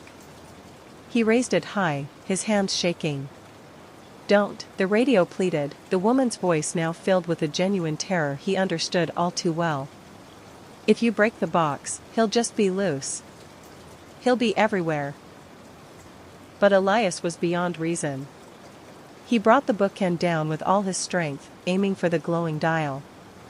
The instant before it made contact, the radio emitted a sound. It wasn't a shriek or a blast of static. It was a perfectly silent, perfectly focused wave of pure information, a psychic shriek that bypassed his ears and slammed directly into his brain. It was the collector's own voice, a chorus of a billion stolen moments, a symphony of terror and despair and mundane Tuesday afternoons, all played at once. It was the sound of a million lives being erased, and his own consciousness was torn apart by the blast, shredded into a million screaming fragments. He dropped to his knees, the bookend clattering to the floor. His mind was a wasteland of noise, unable to form a coherent thought. He saw nothing. He heard nothing. There was only the roar. The final scene in the room is one of absolute stillness. Elias Vance kneels on the floor, motionless, his eyes open and vacant, staring at nothing. The Marconi phone radio sits on the table, its warm cherry wood glowing softly in the dim light of the apartment. It is undamaged. A soft, gentle static emanates from its golden grill cloth. If one were to lean in very close, closer than any human ear is meant to be, they might hear the faint, layered whispers within. The sound of a baker humming, of a husband and wife arguing about pork chops, of a girl crying in a subway station. And now, if one listened very, very carefully, they might just be able to make out a new voice, faint and terrified, joining the collection, the ghost of a thought, whispering over and over and over again, "I know you're listening." Story 6, The Surveyor. Declan Reed believed the world was a solvable equation, a grand, intricate piece of clockwork. To him, chaos was simply a pattern he hadn't yet had the patience to decode. Nature, in all its supposed wildness, was a system of lines, points, and elevations waiting to be documented, tamed, and folded neatly into the pocket of a map. He was a cartographer, but in the private, precise corridors of his own mind, he considered himself more of a translator, converting the messy, untamed prose of the wilderness into the clean, elegant language of mathematics and geography. His confidence was not arrogance, he was not a boastful man. It was a deep, unshakable faith in empirical data, a faith forged in the crucible of his training and hardened by years in the field. A compass did not lie. A GPS coordinate was an absolute truth. A line of sight was a promise. The world, he knew, always made sense. You just had to know how to read it. This contract was the crown jewel of his career, the culmination of 2 decades of painstaking work. A reclusive tech billionaire, Julian Croft, a man who had made his fortune reducing the unpredictable mess of human connection to predictable algorithms, had purchased a vast, 100,000-acre tract of uncharted land deep in the Pacific Northwest. It was a blank spot on the map, a void of green nestled between 2 jagged mountain ranges in rural Washington, land that had been locked away in private hands for over a century, untouched by surveyors, loggers, or even the most intrepid hikers. Croft planned to build an off-grid utopia, a self-sustaining retreat for the technological elite called the Fulcrum, where logic would reign supreme. But first, he needed his blank canvas to be rendered, his void to be quantified.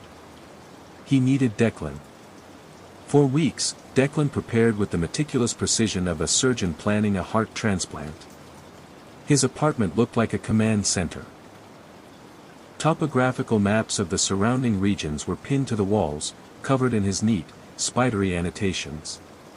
His gear was a collection of high-tech marvels and time-tested relics. A brand-new, military-grade GPS tablet with a hardened case and satellite uplink sat beside a 100-year-old brass Bernier compass that had belonged to his grandfather, its weight a comforting anchor to the past. His pack contained waterproof, tear-resistant mylar sheets for his field maps, a set of perfectly sharpened cartography pencils, solar chargers, high-density protein bars vacuum-sealed and labeled by day, and a small, leather-bound journal for personal observations. He planned his entry point, his potential campsites, his emergency egress routes, all with redundant backups. He saw the project not as a trek into the unknown, but as an act of conquest. He would enter this void and emerge with its soul pinned to his plotting board. The drive itself was a slow shedding of civilization, a process Declan enjoyed. First the interstate gave way to a two-lane highway, then to a cracked asphalt county road that rattled his teeth. Finally, he turned onto a gravel logging track that snaked for 20 miles into the deep woods, his SUV's suspension groaning in protest. The air grew cooler, thick with the smell of damp earth, pine, and something else, something ancient and loamy. When the track ended at a rusted, locked gate flanked by moss-eaten concrete pillars, he stopped. This was it. The edge of his world. He checked his GPS. Beyond this point, the detailed topology of the satellite map dissolved into a fuzzy, uniform green, a digital shrub. The equation began. He spent the rest of the afternoon ferrying gear from his vehicle to a spot a quarter-mile in, a small, defensible clearing he designated as his base camp. He set up his tent, organized his supplies with practiced efficiency, and sat on a fallen log as the sun began to dip below the towering firs, painting the sky in hues of orange and violet. The forest was beautiful, he had to admit, with a severe, imposing grandeur. A deep, profound silence enveloped the clearing, broken only by the whisper of wind through the high canopy and the distant, lonely cry of a hawk. But it was the beauty of a problem, intricate and challenging. He smiled, took a long sip from his water bottle, and felt a familiar, calming sense of purpose settle over him. The wildness was waiting. And he, Declan Reed, was here to give it a name. His first day of actual surveying was a masterclass in efficiency. He woke before dawn, made a quick, hot breakfast of oatmeal and coffee, and set out with his day pack as the first gray light filtered through the trees. His plan was to establish a primary north-south baseline, a foundational spine from which the rest of the map would grow. The work was meditative, a rhythm of walking, stopping, observing. He'd take a site with his compass, log the coordinates on his tablet, make a precise pencil notation on his mylar sheet, and move on. The forest yielded its secrets willingly.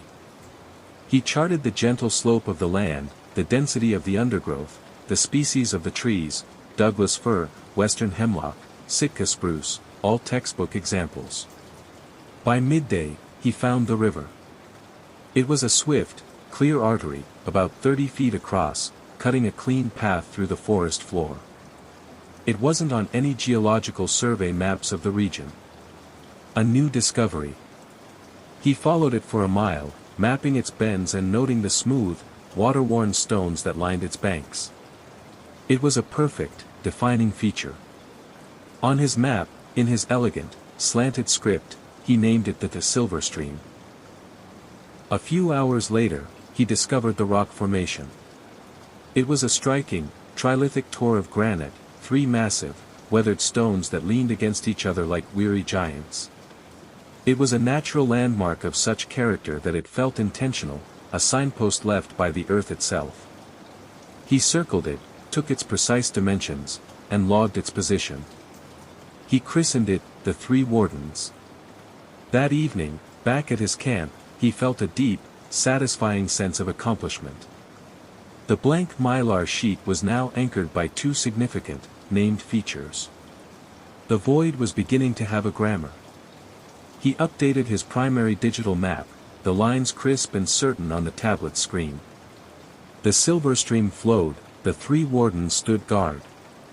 He ate his dinner, cleaned his equipment, and fell asleep to the gentle murmur of the river he had just charted, confident that he was in complete and total control. The second day began with the same crisp precision. The air was cool, the sky a brilliant, cloudless blue. He decided to continue his baseline survey, heading west from the river.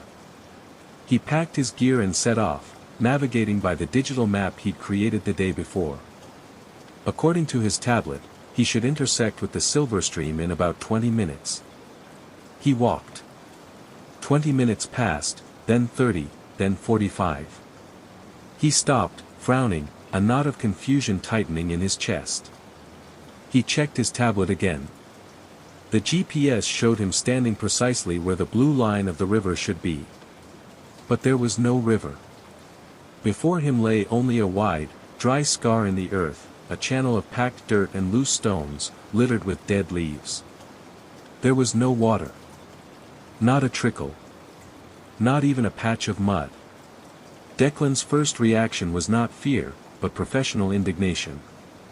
Impossible, he muttered, shaking his head. A river doesn't simply vanish overnight. Had there been an upstream earthquake? A natural damming? He walked the dry bed for 100 yards in each direction. The ground was firm, the stones coated in a thin layer of dust. It looked like it had been dry for a year, not a day. He knelt, pressing his fingers deep into the dirt. It was cool, but not damp. His mind raced, searching for a logical explanation. An underground channel, a sinkhole, must have opened, diverting the entire flow.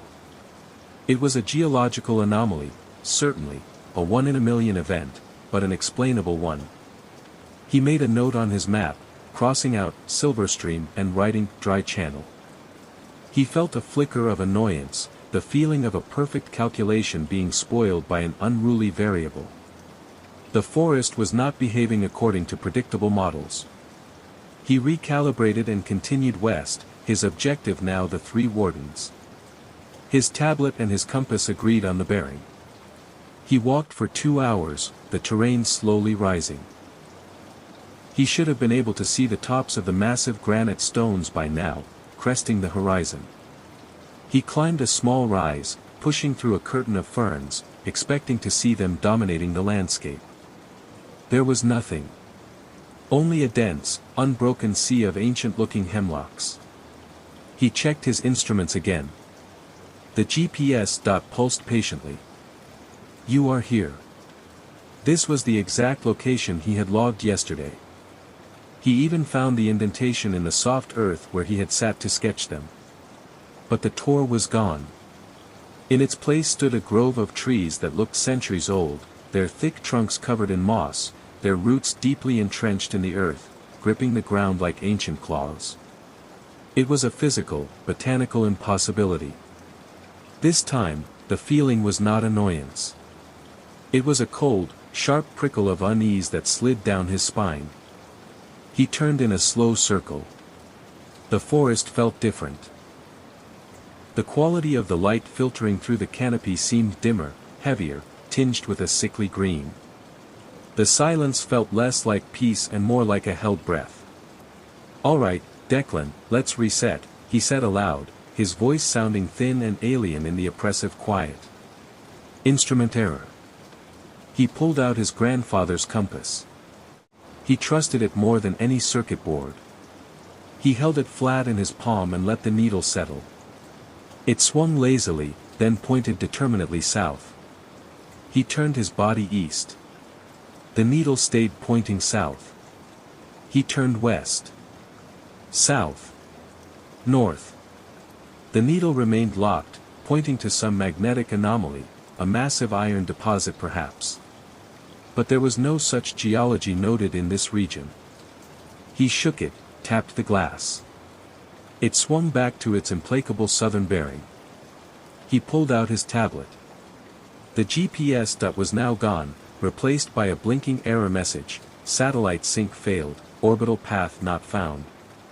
How could an orbital path not be found? It was absurd. Declan's heart began to beat a little faster. His tools, the very foundation of his craft and his confidence, were failing him. No matter. He was a master of dead reckoning. He had his physical map, his knowledge of his own stride, his sense of the sun. He would backtrack to base camp. He turned and began to retrace his steps. He knew the path he had taken. He could visualize it on his map. But the forest he walked through was unfamiliar. A large, moss-covered log, the kind that takes a century to fall and decay, now blocked a path that had been clear an hour ago. The specific pattern of ferns he had noted was gone, replaced by a thicket of thorny bushes that tore at his clothes. The blazes he had made on 2 trees with his knife, 2 clean, white slashes, were gone. He ran his hand over the bark. It was seamless, ancient, as if no blade had ever touched it. Panic, cold and sharp, began to rise in his throat. He fought it down. Panic was the enemy of logic. He was a professional. He was not lost. He was merely, temporarily disoriented. By the 4th day, disoriented was a laughable understatement. Declan was trapped in a nightmare of shifting landscapes. Every attempt to navigate out of the forest only seemed to draw him deeper into its illogical heart. The sun itself had become an unreliable narrator, seeming to hang in the northern part of the sky for an entire afternoon. Time felt sluggish, distorted. He would walk for what felt like hours, only to find his watch had advanced by 20 minutes. And then the whispers started. At first, they were just a trick of the wind, a sibilant hiss in the pines that sounded almost like speech. Auditory pareidolia, he told himself. His brain, starved for stimulus, was creating patterns where none existed. But they grew clearer. They weren't threatening. They were calm, quiet, and utterly maddening. They were whispers of numbers. 47 degrees, 12 minutes, 3 seconds north. 121 degrees, 33 minutes, 18 seconds west. He would frantically check the coordinates on his now useless tablet. They were real places, the middle of a glacier on Mount Rainier, a spot miles out in the Pacific Ocean. They were geographic taunts, a psychic assault on his very profession. The forest wasn't just changing, it was mocking him. It was rewriting itself and then whispering the coordinates of a sane and stable world he could no longer reach. His meticulously organized pack was a mess. His mylar maps were crinkled and smudged.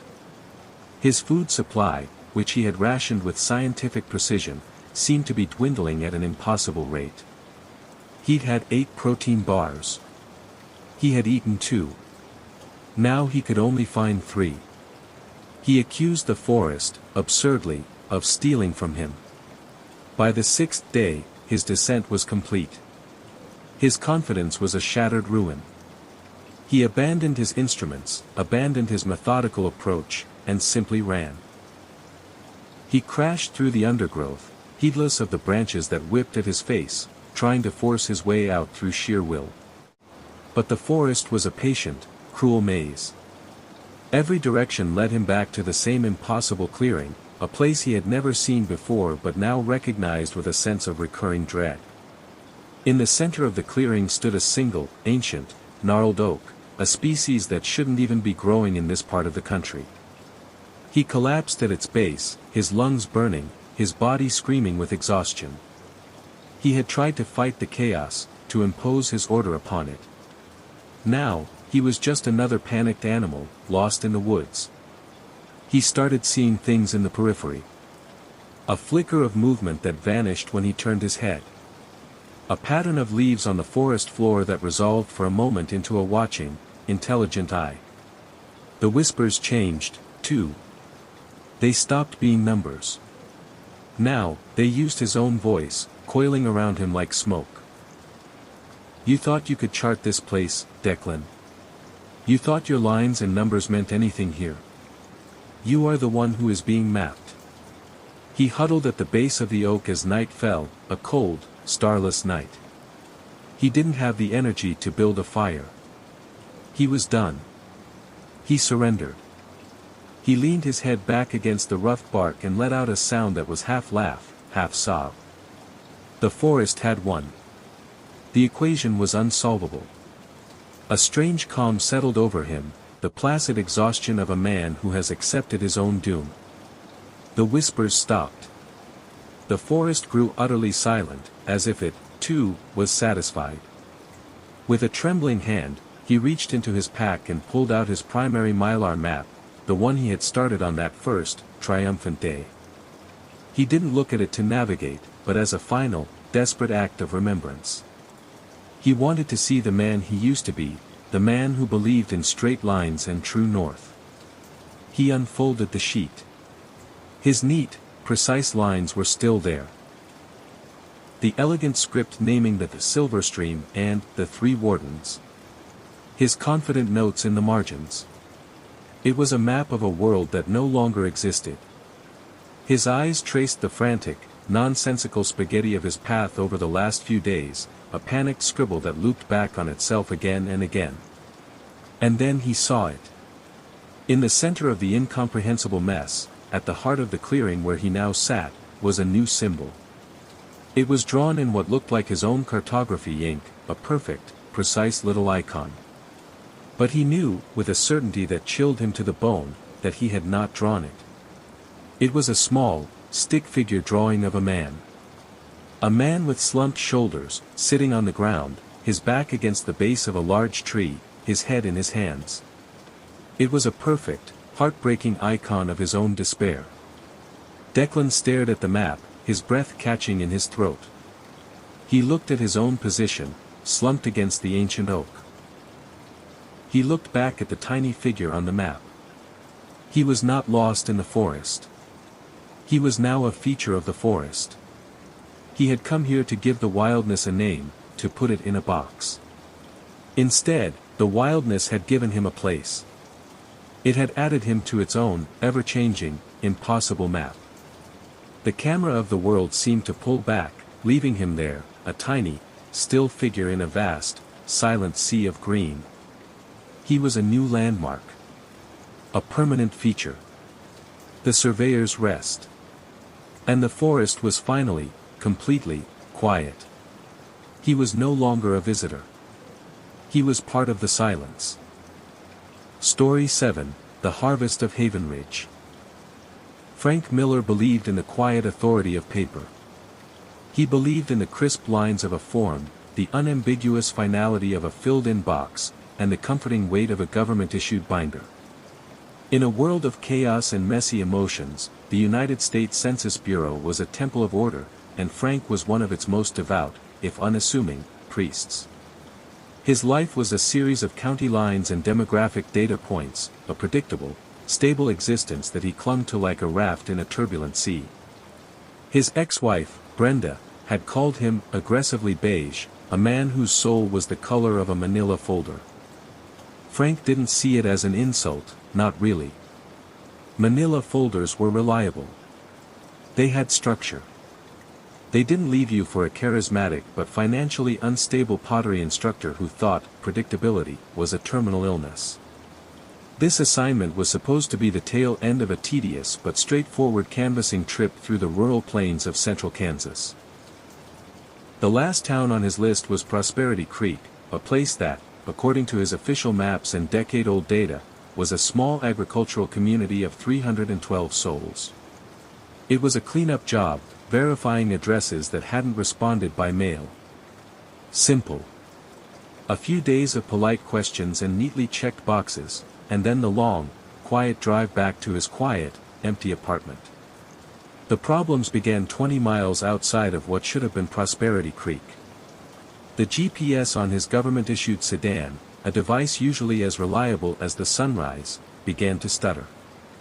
The calm, synthesized voice of the navigator, a voice he'd come to prefer over Brenda's, faltered mid-sentence, then fell silent, replaced by a blinking error message on the screen, satellite signal lost. Frank sighed, a familiar puff of exasperation. This was not unusual in the deep country, where cell service was a myth and the sky was overwhelmingly vast. He pulled over and consulted his paper map, a beautifully detailed topographical chart that was his true gospel. The road, County Route 113, should have continued straight for another 8 miles. But ahead, the asphalt crumbled into a well-maintained but clearly unofficial gravel track. The rusted, bullet-pocked sign for Prosperity Creek was nowhere to be seen.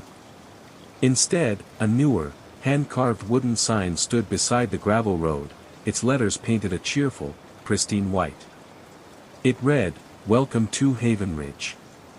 Our home is your home." Frank checked his map again, tracing the blue line of the highway with his finger. There was no Haven Ridge. Not in this county, not in the state. He must have taken a wrong turn, though he couldn't imagine how. The roads out here were a simple grid. Against his better judgment, and with the setting sun painting the vast, empty sky in hues of orange and bruised purple, he turned onto the gravel. The road was flanked on both sides by cornfields, the stalks thick and impossibly tall, their rustling leaves sounding like 1,000 sibilant whispers in the wind. The fields weren't just big, they were oceanic, a monolithic wall of green and gold that seemed to press in on the narrow road, swallowing the light and muffling the world. It felt like driving down a tunnel carved through a living thing. After another 10 minutes of driving, the town emerged from the corn as if conjured from the earth itself. And it was perfect. Unnervingly so. Every house was a quaint, well-kept wonder, the paint fresh, the porches swept clean. Gardens overflowed with vibrant, healthy-looking flowers. Not a single weed dared to spoil the pristine lawns. It was like stepping into a postcard from a forgotten, more wholesome era, a television set where all the actors had just stepped off camera. As he drove slowly down Main Street, people on the sidewalk stopped what they were doing to look. They smiled, wide and welcoming, and gave a little wave. But their eyes were still, watchful, and deeply ancient. They didn't just see a car, they saw the contents. They were weighing him. He parked in front of a building marked, Town Hall, a lovely brick structure that looked far too stately for a town this size. Before he could even open his car door, a man stepped out of the building to greet him. He was tall, with a warm, weathered face and a shock of white hair that gleamed in the fading light. He wore a simple but well-pressed suit. "Frank Miller," the man said, his voice a warm, reassuring baritone. "It wasn't a question. We were told to expect you. I'm Mayor Abernathy. Welcome to Haven Ridge." Frank was taken aback, his carefully ordered world tilting slightly. "You were expecting me? I think there's been a mistake. My paperwork is for a town called Prosperity Creek." Mayor Abernathy's smile didn't falter. It was a solid, immovable thing. "No mistake, son. Names change. People move on. This is the place you're looking for. Come on inside.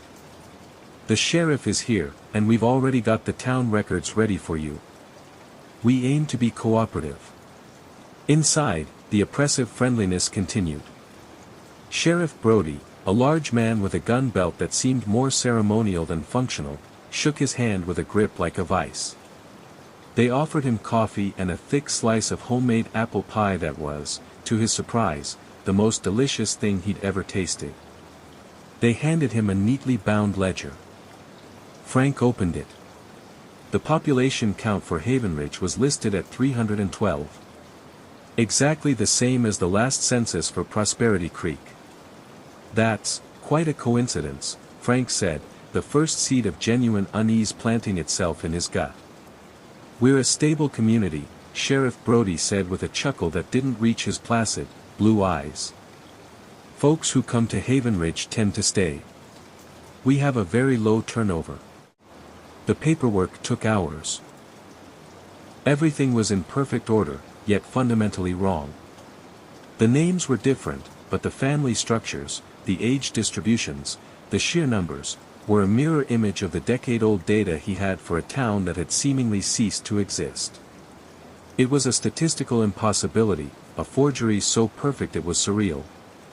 He felt like an accountant reviewing a mobster's books, everything added up, but the reality behind the numbers felt like a lie. By the time he finished, it was pitch black outside. "You can't drive back in the dark, son," Mayor Abernathy insisted, placing a heavy, paternal hand on his shoulder. "Those roads are treacherous. Carolyn runs the B&B just down the street. It's no trouble. We'll put you up for the night." It wasn't a suggestion. It was a statement of fact. Defeated and strangely exhausted, as if the very air in the town hall was drugged with compliance, Frank agreed. The B&B was as immaculate as the rest of the town. Carol Ann, a woman with a perpetually placid smile and eyes that never seemed to blink, showed him to a room that smelled of lavender and lemon polish. Frank lay in the four-poster bed, the silence of the town absolute beyond his window. There were no distant sirens, no barking dogs, no hum of electricity. There was only the rustle of the corn, a dry, whispering sound that seemed to come from every direction at once. The next day, Frank began his door-to-door canvassing, a task that felt increasingly absurd. Everyone was home. Everyone was polite. They offered him lemonade and cookies and spoke in calm, measured tones. But his unease grew with every house he visited. He was a man who noticed details, and the details in Haven Ridge were all wrong. There were no old people. He'd cross-referenced his data. There were at least 30 residents who should have been over the age of 75. When he asked one woman, a Mrs. Gable, about her father, who was listed as 82, she just smiled that placid, empty smile. "Oh, Dad had a wonderful, long life here," she said, smoothing her apron. "He was chosen for the harvest last fall. It was a great honor for the family." "The harvest?" Frank asked, pen poised over his clipboard. "Is that a local festival?" "For my records." "You could say that," the woman replied, her eyes focused on something far away, beyond his shoulder, beyond the cornfields. "A time of great community renewal. We are all very proud." He noticed other things. There were no cars on the streets besides his own government sedan, which now looked alien and out of place. The pristine gas station on Main Street had a hand-painted, out-of-order, sign on both pumps. His cell phone had no signal, and when he tried to use the phone in his room at the B&B, the line was just a faint, whispering static, like the sound of the corn had bled into the wires. He was disconnected. He was trapped. He asked where the town cemetery was, and Mrs. Gable just tilted her head. "Cemetery? Oh, honey. We don't have one. When you give back to the land, there's nothing left to bury." That afternoon, driven by a gnawing dread, he made an excuse to go back to the town hall to double-check some figures.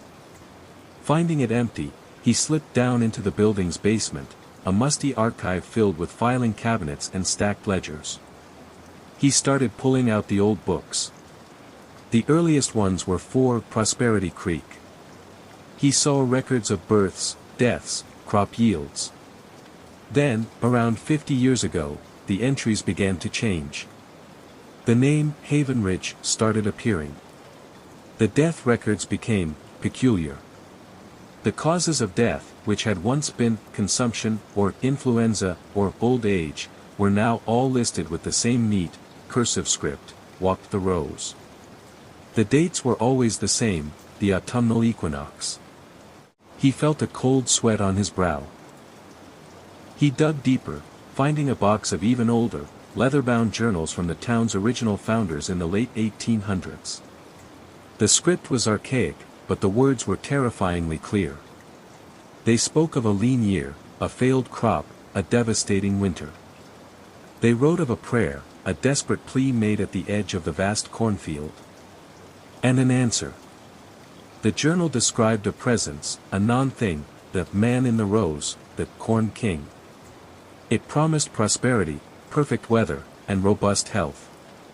In return, it asked for a tithe. A single life, given back to the soil during the harvest. The journal detailed the first choosing, a lottery that ended with a young man walking into the rustling corn, never to be seen again. The next year, the harvest was impossibly bountiful. A covenant was made.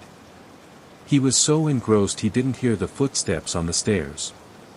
Finding our history fascinating, Mr. Miller. Frank jumped, dropping the journal. Mayor Abernathy stood at the bottom of the stairs, his warm smile a terrifying mask. Sheriff Brody stood behind him, blocking the only exit. "What is this?"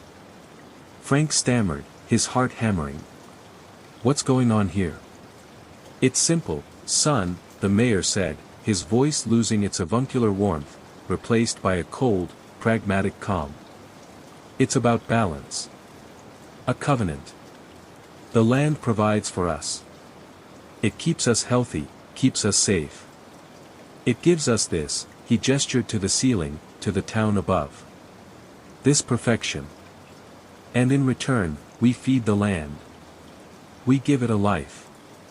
You sacrifice people, Frank whispered, the horror of it settling on him like a physical weight. We used to sacrifice our own, the sheriff corrected, his voice a low rumble. A lottery. It was fair, but painful. It disrupted the harmony. Then, we realized, there was a better way. The world outside is so full of people who are disconnected. People without deep roots. People who wouldn't be missed right away. The mayor picked up the ledger Frank had been reading. We need to know who to choose. We can't just pick at random. That would be uncivilized. So we observe. We watch. When someone like you comes along, a man whose job it is to count, we see it as a sign. The land provides the tool for its own tithing. Your census, Mr. Miller, it's not for the government. It's for us. It's an audit. A way for us to find someone suitable. A man with no wife, a child who barely speaks to him, a job that sends him to forgotten places. A perfect, clean number. Frank felt the world tilt. They hadn't just been cooperative. They had been vetting him. His entire visit was an interview for the position of sacrificial lamb. He made a break for it, a stupid, panicked move. He shoved past the mayor, but Sheriff Brody caught him with an arm like a steel band. There was no anger in the man's grip, just an impassive, inevitable strength. They didn't drag him to a jail cell. They took him to a barn on the edge of town. It was immaculately clean, filled with the sweet smell of fresh hay. They locked the heavy wooden door, the bolt sliding home with a sound of absolute finality. Through the slats in the wood, Frank could see the town square. The harvest festival was beginning. It was nothing like he'd imagined. There were no dark robes, no sinister chants. The people of Haven Ridge were dressed in their Sunday best. Women laid out checkered blankets and unpacked picnic baskets filled with fried chicken and potato salad. Children played tag on the perfectly manicured lawn. It was a town picnic, cheerful and bright under the late afternoon sun. But every so often, a person would glance towards his barn, their eyes holding that same placid, watchful expression. He stayed there for hours, his mind a screaming vortex of terror and disbelief. He beat his fists against the thick barn door until they were bruised and bloody. He tried to pry at the slats of the windows, but they were solid oak. As dusk fell, they came for him. The mayor and the sheriff opened the door. Their faces were solemn, respectful. "It's time, son," Mayor Abernathy said, his voice gentle. He placed a firm, not unkindly hand on Frank's back. They walked him out of the barn. The townsfolk had formed two lines, creating a path from the town square to the edge of the cornfield. They were silent now, their faces turned towards him. They weren't gloating or angry. They looked grateful. As he walked past, the little girl with blonde braids, the one who'd been playing tag, stepped forward and handed him a single, perfect ear of corn. Its kernels were as yellow as gold. He took it, his hand trembling. The path ended where the neat lawn met the first row of stalks. The corn loomed over him, a solid, rustling wall of darkness. The sound was immense now, a dry, whispering roar that filled his head. It sounded like a hungry voice. "You should be proud, Mr. Miller," the mayor whispered in his ear. "Your number will balance the ledger for another year. You are helping to maintain perfection." Sheriff Brody gave him a gentle, inexorable push forward. Frank stumbled, his dress shoes sinking into the soft, tilled earth. He took one step into the corn, then another. The stalks parted before him and closed behind him, swallowing him from view. The air inside the rows was thick, humid, and smelled of damp soil and decay. The last thing he saw was the entire town of Havenridge, 312 souls, standing silently, watching him, their faces placid and content in the twilight. The last thing he heard was not a scream or a cry, but the sound of the mayor's voice, calling out to the crowd as if announcing the winner of a town raffle. The tithe has been paid. The harvest is complete. And then there was only the corn, the feeling of 1,000 dry leaves brushing against his skin, and the sound of 1,000,000,000 more whispering his name. Story 8, The Sunken Transformation. Ashley Ash Corbin's world was one of pressure and calculated risk, a life lived on the knife's edge between the known and the crushing, absolute dark. In the silent, frigid veins of the planet, 1,000 feet beneath the Earth's surface, panic was not an option. Panic was a luxury for the people on the surface, for the families wringing their hands in drab waiting rooms and the news crews speculating wildly under the comfortable blue sky. Down here, panic was a fatal indulgence. There was only the mission, the meticulous checklist of equipment, and the steady, rhythmic sound of her own breathing, a metronome of life filtered through the rebreather. Ash was the best cave rescue diver in the business, not because she was fearless, but because she treated the abyss not as a monster to be fought, but as a complex variable to be managed. She was calm, methodical, and she never, ever let her imagination get the better of her. It was a muscle she had ruthlessly trained into submission. The Devil's Throat cave system in rural Missouri was infamous, a place spoken of in hushed, reverent tones in the caving community. It was a labyrinthine network of water-filled passages that had claimed more than a dozen experienced divers over the years, a geological siren that lured the bold and the arrogant to a cold, silent grave. This time, the abyss had taken three, a trio of young, adventurous cavers named Liam, Chloe, and Ben. They were popular on social media, their feeds full of bright, smiling faces in exotic locales. Now they were 3 days overdue. Hope, as it always did in these situations, was measured in the cold, hard math of remaining oxygen. Her descent was a slow, deliberate drop into nothingness. The water, a shocking, bone-deep cold that even her state-of-the-art thermal suit couldn't fully repel, seeped into her bones. The only light in the universe was the powerful, narrow beam of her high-lumen dive light, cutting a tunnel through a darkness so absolute it felt solid, as if the water itself were black ink. The cave walls, slick with ancient mineral deposits that shimmered like captive constellations, closed in around her. Sometimes the passages were so tight she had to exhale completely, feeling the limestone scrape against her tanks, her world shrinking to the dimensions of her own body. This was the part of the job that broke most divers, the intense, physical claustrophobia, the primal, reptilian fear of being swallowed alive by the earth. To Ash, it was just another variable.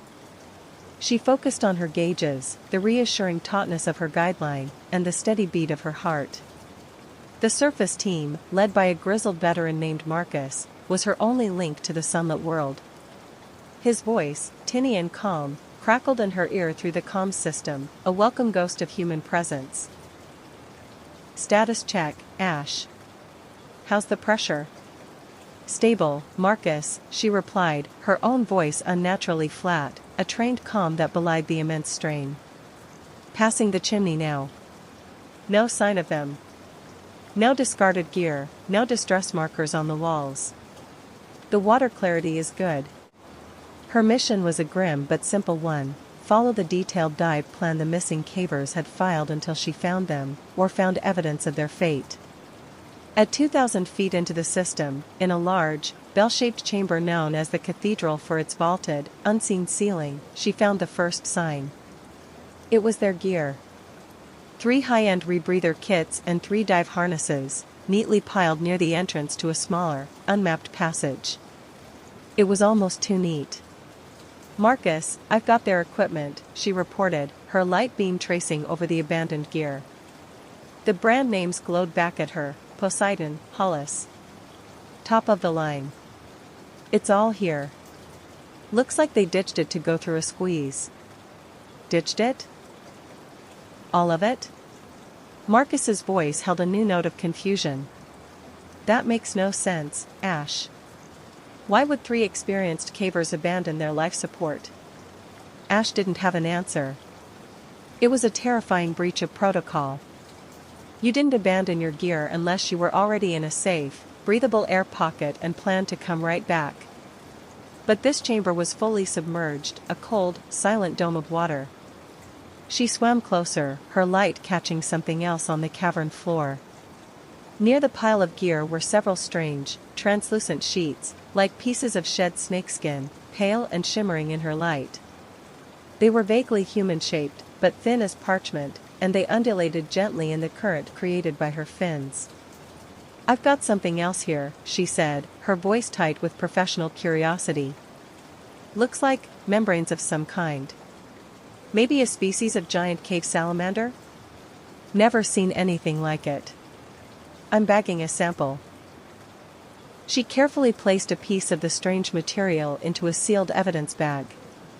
It was disturbingly tough and fibrous, yet felt slick, almost organic. A profound sense of rawness began to seep into her detached calm. The situation didn't add up. The neat pile of gear, the strange skins, it felt less like an accident and more like a ritual. It felt like they had undressed. Pushing the thought aside, she secured her guideline and entered the small, unmapped passage where the cavers had presumably gone. This was the most dangerous part of the dive. She was off the map now, her life tethered to a thin nylon rope. The passage was tight, twisting and turning in on itself. The silence was deeper here, the water still and ancient, holding its secrets close. It was here that her sonar started acting up. Her forward-looking sonar was a state-of-the-art piece of equipment, designed to paint a 3-dimensional picture of the cave ahead in wireframe, even in zero visibility. For the last hour, its screen had shown only the static, jagged lines of the limestone walls. Now, it was picking up intermittent contacts. Contact. Bearing 015. Distance 30 meters. Transient. The contact, a small cluster of pixels, was gone as soon as it appeared. Ash paused, floating in the blackness. Marcus, my sonar is pinging something up ahead. Moving fast. Probably a school of blind cave fish, Marcus's voice crackled back. Or a current kicking up some silt. Don't let it spook you. But the contacts were wrong. They were too large for fish, and they moved with a speed and fluidity that defied the cramped environment. A new contact appeared, closer this time. Contact. Bearing 020. Distance 20 meters. Velocity. Uncalculated. The system couldn't even process the speed before the contact vanished again, seemingly phasing through a solid wall on her display. Ash felt the first real prickle of fear. She was a scientist at heart, and her instruments were telling her something impossible was happening. She began to feel watched, a primal sensation that had no place in her logical mind. The darkness beyond her light beam no longer felt empty. It felt occupied. She continued forward, her movements now slower, more cautious, her knuckles white where she gripped her dive light. She rounded a sharp bend, her light cutting into a previously unseen section of the passage. And she saw it. It was just a glimpse, a flash of movement at the extreme edge of her beam, but it was burned into her retina. It was a figure, long and pale, impossibly thin. It moved with a liquid grace, its limbs elongating and contracting as it propelled itself through the water with no visible effort. It had a vaguely humanoid head, but no hair, and its eyes were huge, milky white, and utterly blind. They seemed to absorb the light rather than reflect it.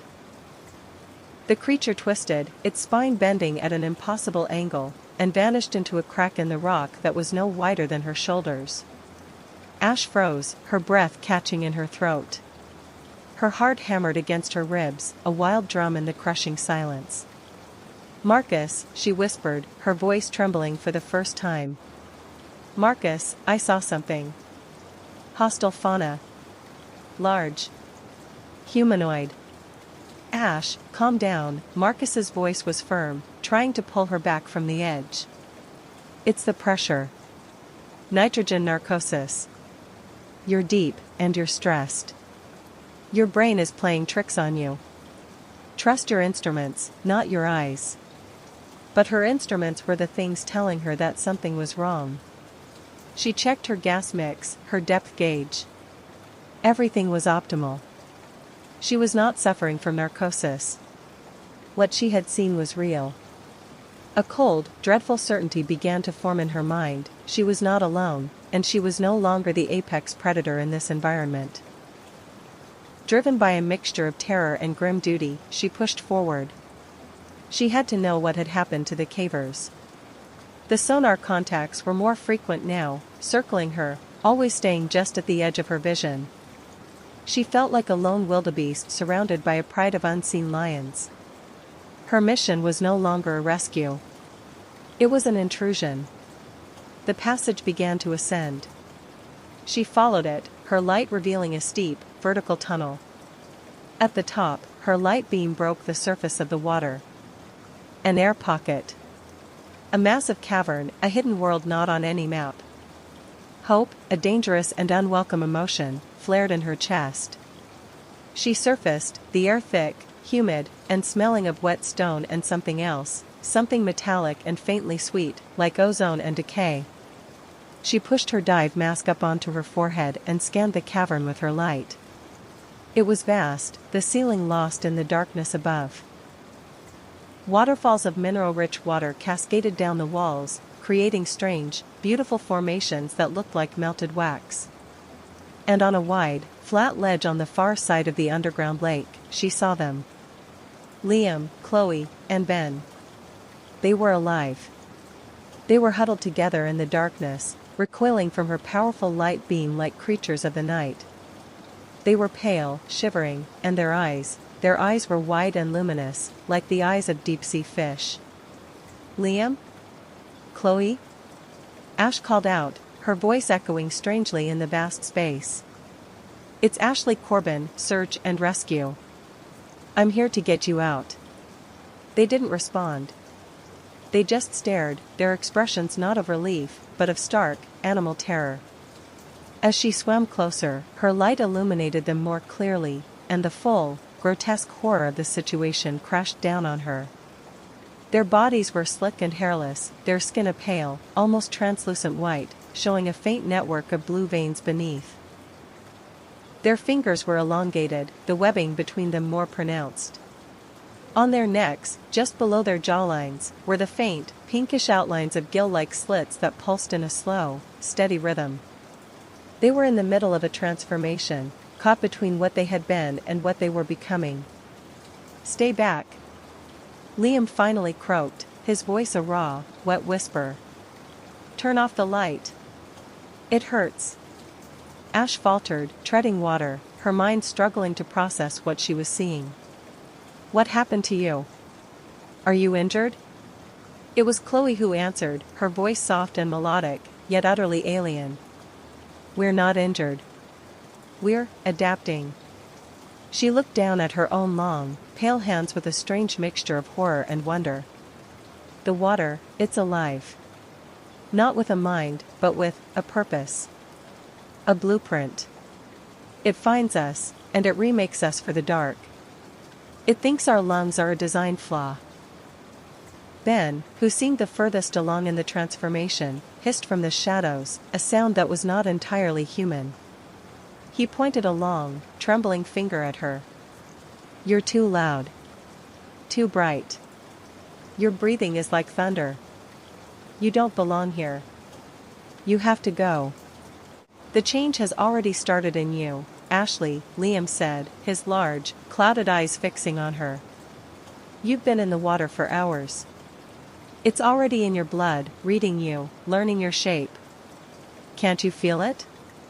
The cold? The silence calling to you? Ash suddenly became aware of a strange tingling sensation in her own extremities, a deep, cellular cold that had nothing to do with the water temperature. She felt a strange pressure behind her eyes, an odd clarity to the darkness just beyond her light. She thought of the strange, shed skins she'd found. They hadn't been shed by some creature. They were the caver's old skin, sloughed off like a useless shell as their new forms emerged. Horrified, she turned to swim away, to get back to her guideline, back to the world of light and air. "Marcus, are you hearing this? I've found them, they're alive, but they're changing. Something is wrong with the water. I'm coming back." As she turned, a pale shape shot through the water with impossible speed. It was Ben. He was no longer a man, but a creature of the abyss. In his elongated hand, he held a jagged piece of rock. With a single, fluid motion, he sliced through her guideline, her only physical link to the surface. The nylon rope recoiled, its severed end drifting uselessly in the black water. "No!" Ash screamed, the sound swallowed by the cavern. Her comms crackled to life in the ears of the surface team. Marcus and the others listened, helpless, to the sounds from the deep. They heard her panicked breathing, the splash of water, her desperate, terrified shouts. "My line is cut. Something's in the water with me. Oh God, they're all in the water." Her shouts dissolved into a raw, piercing scream that was abruptly cut off. It was followed by a series of wet, tearing, and crunching sounds that went on for a horrifying 10 seconds. Then, silence. A profound, absolute silence that was worse than the screaming. On the surface, Marcus stared at the sonar display, his face as pale as limestone. He had seen the entire event unfold in cold, clinical data. He saw Ash's stable light, representing her position, suddenly become surrounded by 3 other fast-moving contacts that had emerged from the cavern. He saw them converge on her position. And then, her light on the screen went dark. For a long moment, the screen showed only the 3 contacts, circling the spot where their target had been. Then, as the horrified surface crew watched, a new contact flickered into existence, right where Ash's had disappeared. It was faint at first, then grew stronger.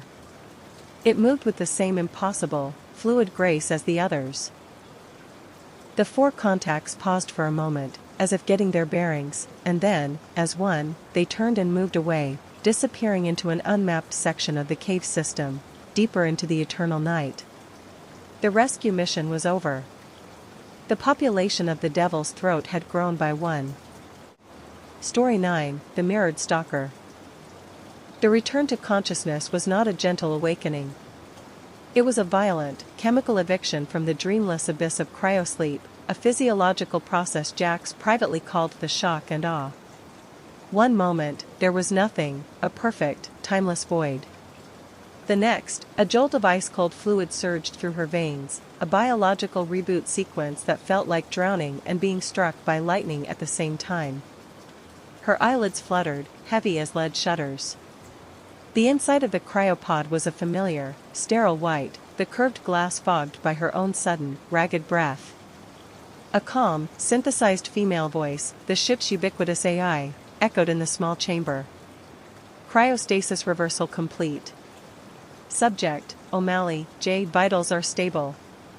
Welcome back, Jax." Jax grunted, the sound a rough and used croak in her throat. She hated being called by her full name. Only the ship's AI, with its infuriating adherence to official designations, ever used it. She unbuckled the restraints, her muscles screaming in protest, feeling like poorly set gelatin. The pod door hissed open, spilling her out into the cold, silent air of the medbay. The first thing she always noticed upon waking was the silence.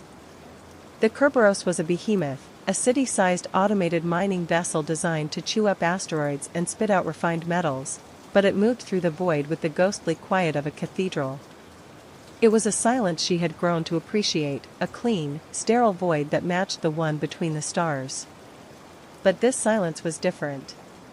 It was deeper. Wrong. The ship wasn't just quiet, it was dead. The primary lighting was off, replaced by the cold, blue-white lines of the emergency power strips running along the floor and ceiling. The constant, low-frequency hum of the main reactor, the very heartbeat of the vessel, was gone. That was the first alarm bell in her head, a sound louder than any klaxon. "Log," she said, her voice still rough. She cleared her throat and tried again. "Engineer's log, Jackie O'Malley, cycle date, pending. I've initiated an unscheduled wake-up. Ship is on emergency power. Main reactor is offline. No obvious signs of hull breach or depressurization. The other 4 cryopods are open and empty.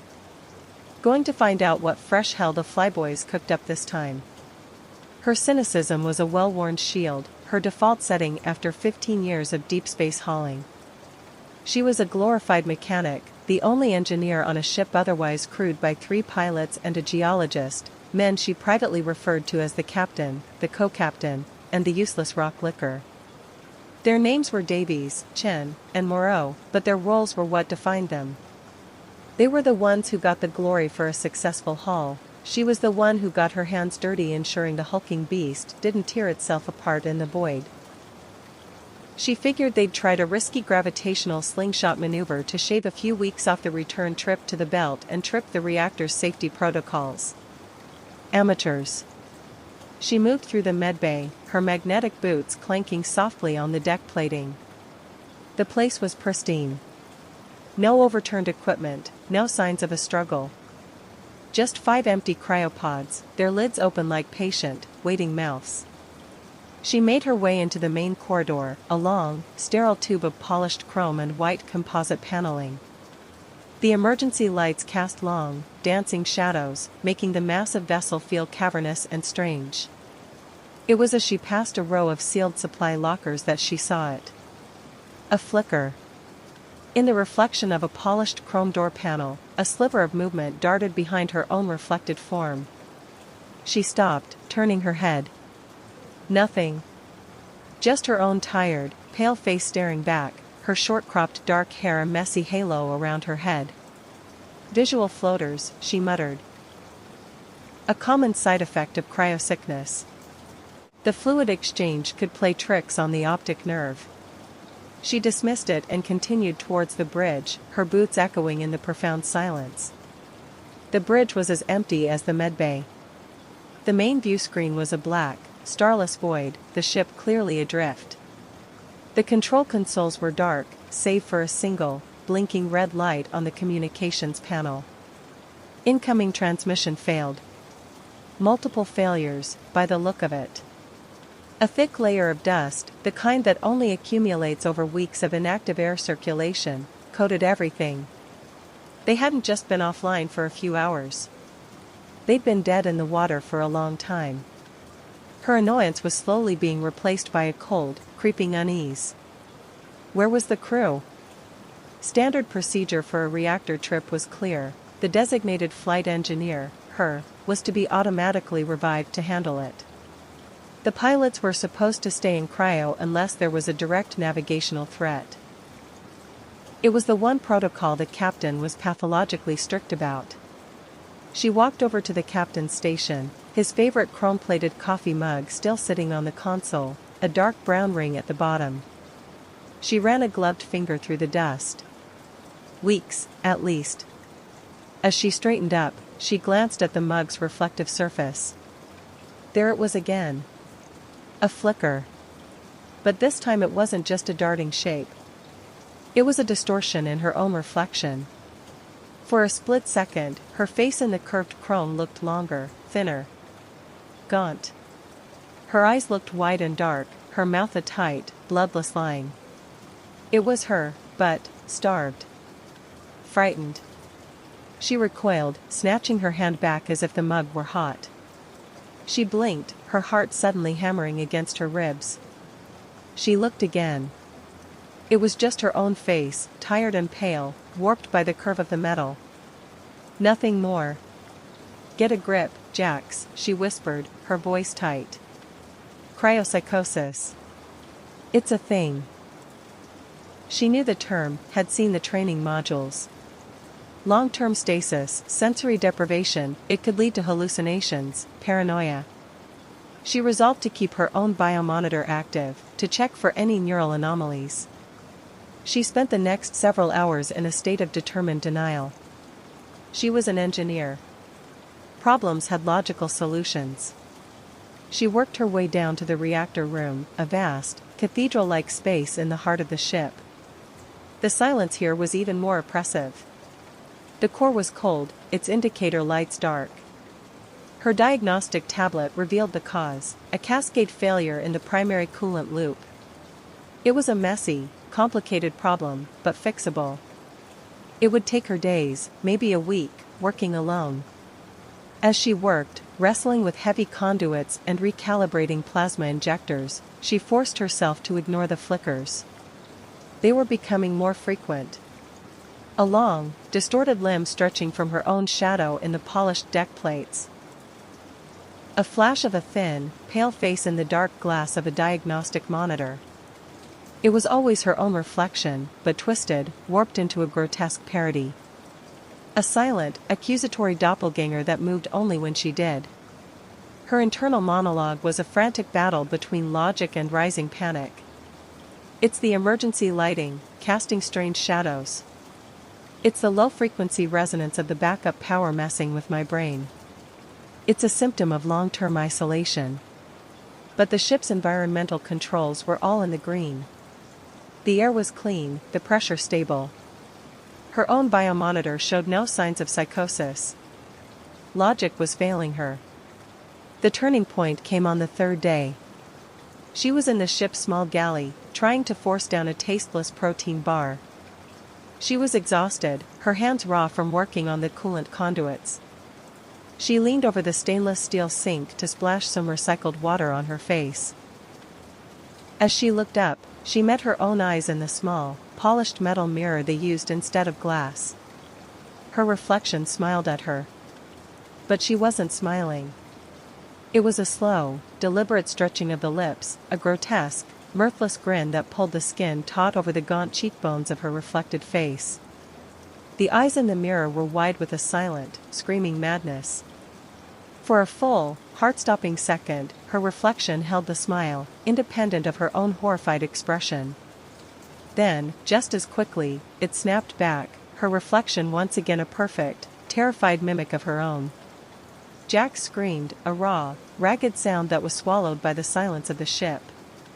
She scrambled backwards, falling over a chair, her eyes locked on the mirror. That was it.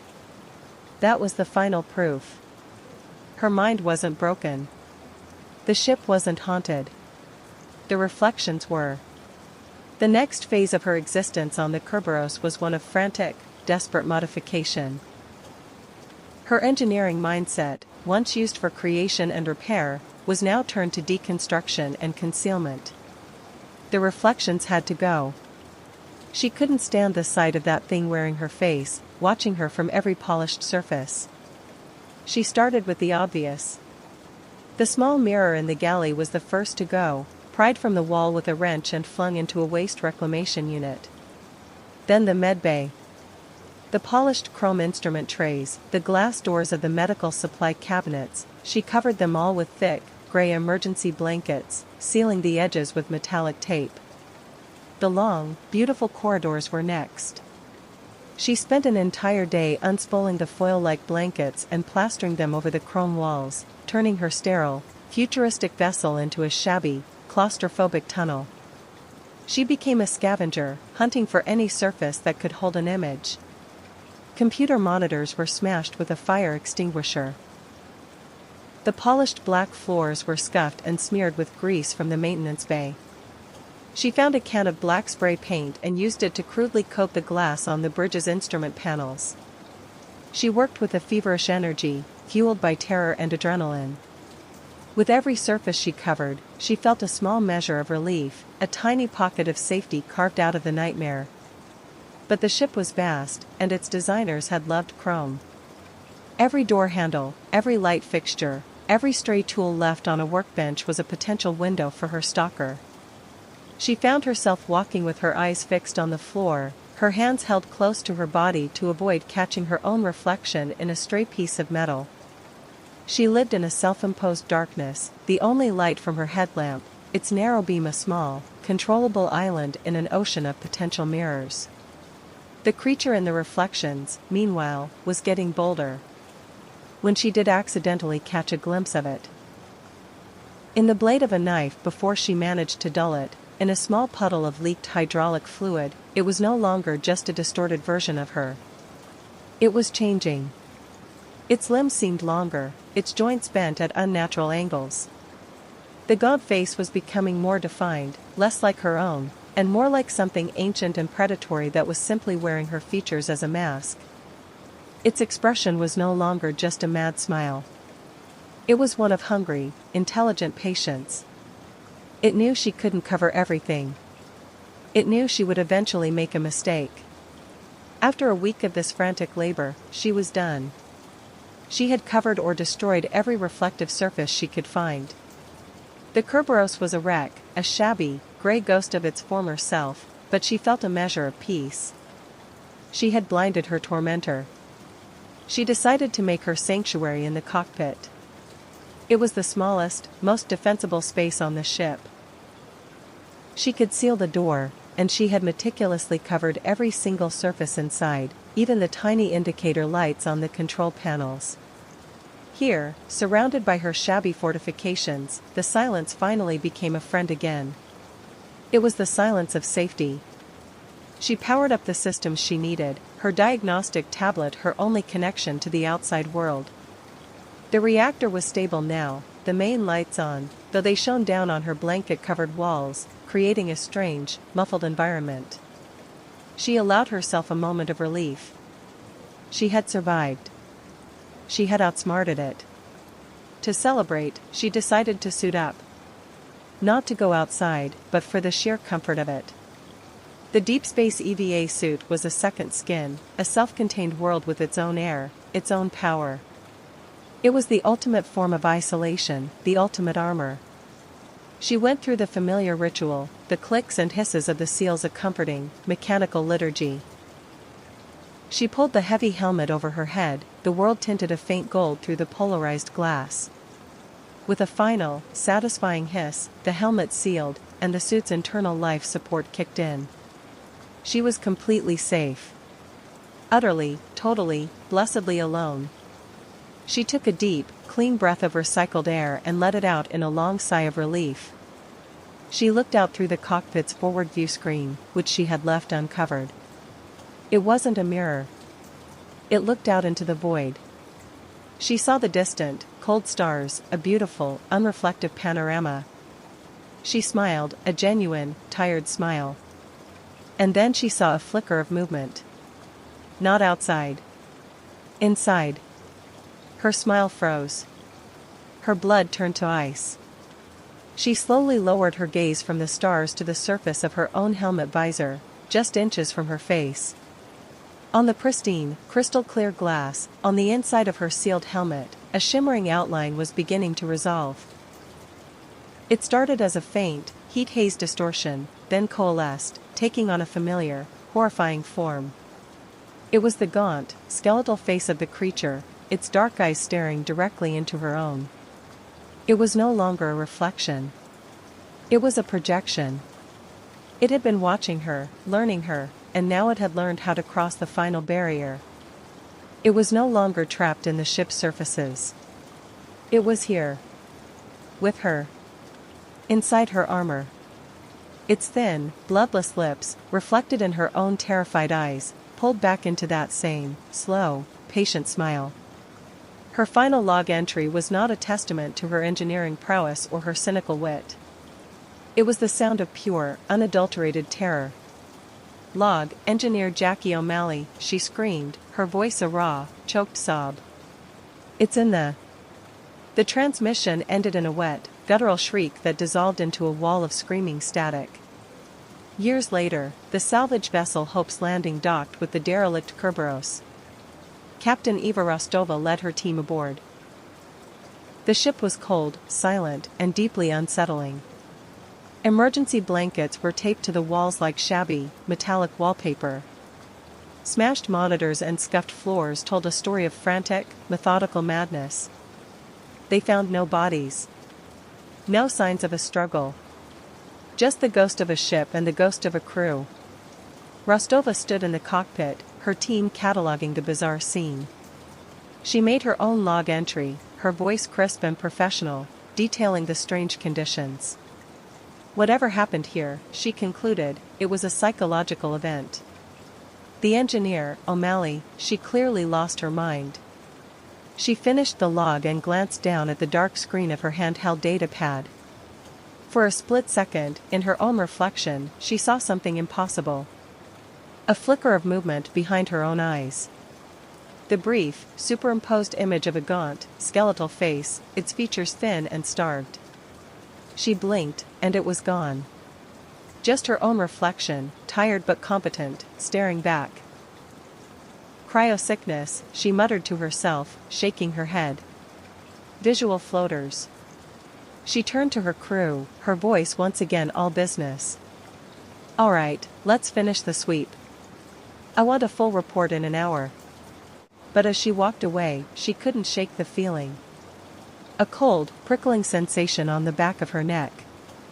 The distinct, unnerving feeling of being watched, not by something in the ship around her, but by something much, much closer. Story 10, The Spectral General. David Albright believed that history was not a collection of dates and names, but a resonance, a faint echo that clung to the land itself. As a high school history teacher in a perpetually underfunded district, he tried to impart this to his students, to make them feel the weight of the past in the very air they breathed. He usually failed. On a sweltering Tuesday afternoon, he stood before his fourth period class, his voice filled with a passion that was met with a sea of glassy-eyed indifference. He spoke of the casualty numbers at Antietam, of the sunken road being filled with so many bodies it earned the name Bloody Lane. He tried to make them see it, to feel the horror. In return, he saw the glow of a phone screen hidden under a desk, a girl brazenly applying mascara, two boys whispering about a weekend party. They were separated from him by a gulf far wider than the generational gap. They were adrift in a shallow, glittering present, while he felt anchored, sometimes drowning, in the deep, solemn waters of the past. His life outside of history was a quiet, empty affair. A small, tidy apartment filled with books on military strategy and biographies of forgotten men, a job that offered more frustration than fulfillment, and a profound loneliness that had settled over him like a fine layer of dust after a quiet divorce years ago. His ex-wife had told him he was more married to the 19th century than he ever was to her. He hadn't been able to argue the point. He was a man out of time, more comfortable with the dead than the living. Which was why he found his true community, his only real sense of belonging, in the ranks of the 14th Pennsylvania Volunteer Infantry, Company C, Historical Reenactment Group. On weekends, he would shed the skin of David Albright, the slightly stooped, perpetually tired teacher, and don the scratchy wool uniform of Corporal Albright, a man with a clear purpose and a tangible enemy. Here, amidst the acrid smell of black powder smoke and the roar of replica cannons, he was not lonely. He was part of a brotherhood, a line of blue-clad soldiers holding fast against the tide. This particular September weekend was the anniversary of the battle, and the reenactment was a massive affair. Hundreds of men dotted the landscape, their canvas tents pitched in neat rows. David felt a familiar, calming sense of purpose settle over him. He cleaned his replica Springfield rifle, shared hardtack and coffee with a man named Mark, who was a mild-mannered accountant from Monday to Friday, and spoke in the hushed, reverent tones reserved for this hallowed ground. The main event was a recreation of the fighting in the West Woods. David's company was positioned near the edge of the park, their flank bordering a stretch of land that was, to his eternal disgust, being prepped for a new housing development called Sharpsburg Overlook. He could see the skeletal wooden frames of half-built houses and the hulking yellow shapes of bulldozers, silent and monstrous, just beyond the tree line. It felt like a desecration, a modern world blissfully, ignorantly trampling on sacred soil. The battle began. The air filled with the deafening cacophony of cannon fire and the rattle of musketry. Smoke, thick and sulphurous, obscured the field. Officers on horseback galloped past, shouting scripted orders. It was a chaotic, exhilarating symphony, and David was lost in it, his heart pounding with a primal, ancestral rhythm. He knelt, aimed, and fired, the rifle bucking against his shoulder, the smell of burnt powder sharp in his nostrils. It was in a brief lull, as the smoke parted for a moment, that he heard it. It was not the shout of his captain or the distant boom of a cannon. It was a voice, clear and sharp as shattered glass, that seemed to come not from the field, but from somewhere deep inside his own head. "Hold this line, Corporal. Do not let them break this line." The voice was calm, authoritative, and laced with an iron will that made the hairs on his arms stand up. It was older, tinged with a faint, almost patrician accent he couldn't place. He looked around. The other reenactors were busy reloading, their faces a mixture of sweat, grime, and joyous concentration. No one else seemed to have heard it. He shook his head, blaming the concussive roar of the cannons, the tricks that sound could play in the thick, smoky air. It was nothing. But the voice returned. As his company was ordered to fall back, a strategic retreat according to the reenactment script, the voice cut through the noise again, colder this time, laced with a chilling disappointment. "Cowardice will not be tolerated. Stand your ground, soldier." David froze, his feet feeling as if they were rooted to the blood-soaked soil. The order was so powerful, so absolute, that it overrode everything else. His captain, a burly man named Henderson, yelled at him to move, but David just stood there, a lone blue figure amidst the retreating line, staring towards the unseen enemy, his knuckles white on the stock of his rifle. It took Mark grabbing his arm and physically pulling him back to break the strange paralysis. That night, around the campfire, the mood was jovial, but David was quiet. Mark sat down beside him, passing him a tin cup of coffee. "You all right, Dave?" Mark asked, his face illuminated by the flickering flames. "You seemed a world away out there today. When Henderson gave the order to fall back, you looked like you'd seen a ghost." "I'm fine," David lied, forcing a smile. "Just, got caught up in the moment, I guess." "The noise." "Yeah, it gets loud," Mark chuckled, but he kept his eyes on David. "Still, never seen you freeze up like that. For a second there, I thought you were going to try and hold off the whole Confederate army by yourself." David just stared into the fire, the spectral voice echoing in his mind. "Stand your ground, soldier." He had failed his first command. A strange shame, entirely separate from the logic of the reenactment, settled in his gut. The rest of the weekend passed in a confused haze. He tried to dismiss the voice as an auditory hallucination, a product of his overactive imagination and deep immersion in the role. But he couldn't shake the feeling of it, the sheer presence it had carried. Back in his quiet apartment, the silence felt different. It felt like it was listening. He started walking the battlefield alone in the evenings after school. He'd leave his teacher's tweed jacket in the car and walk the quiet paths, the modern world falling away with each step.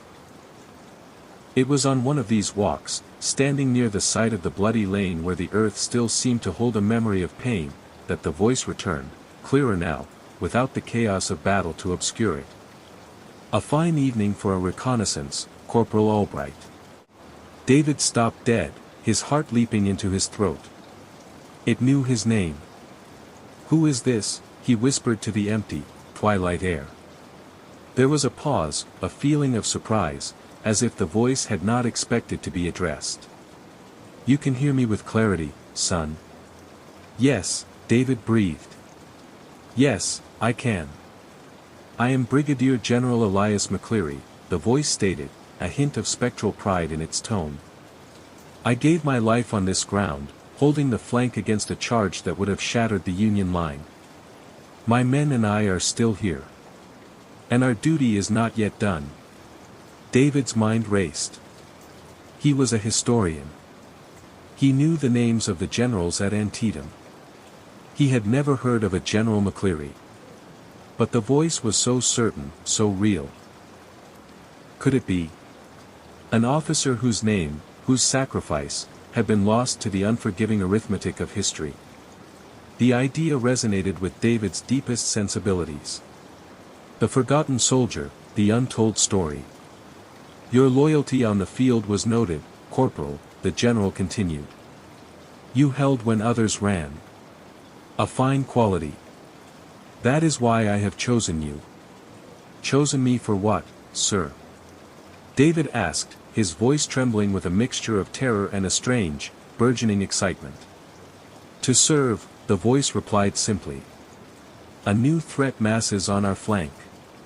An invading force, with strange and terrible siege engines. They seek to desecrate this hallowed ground.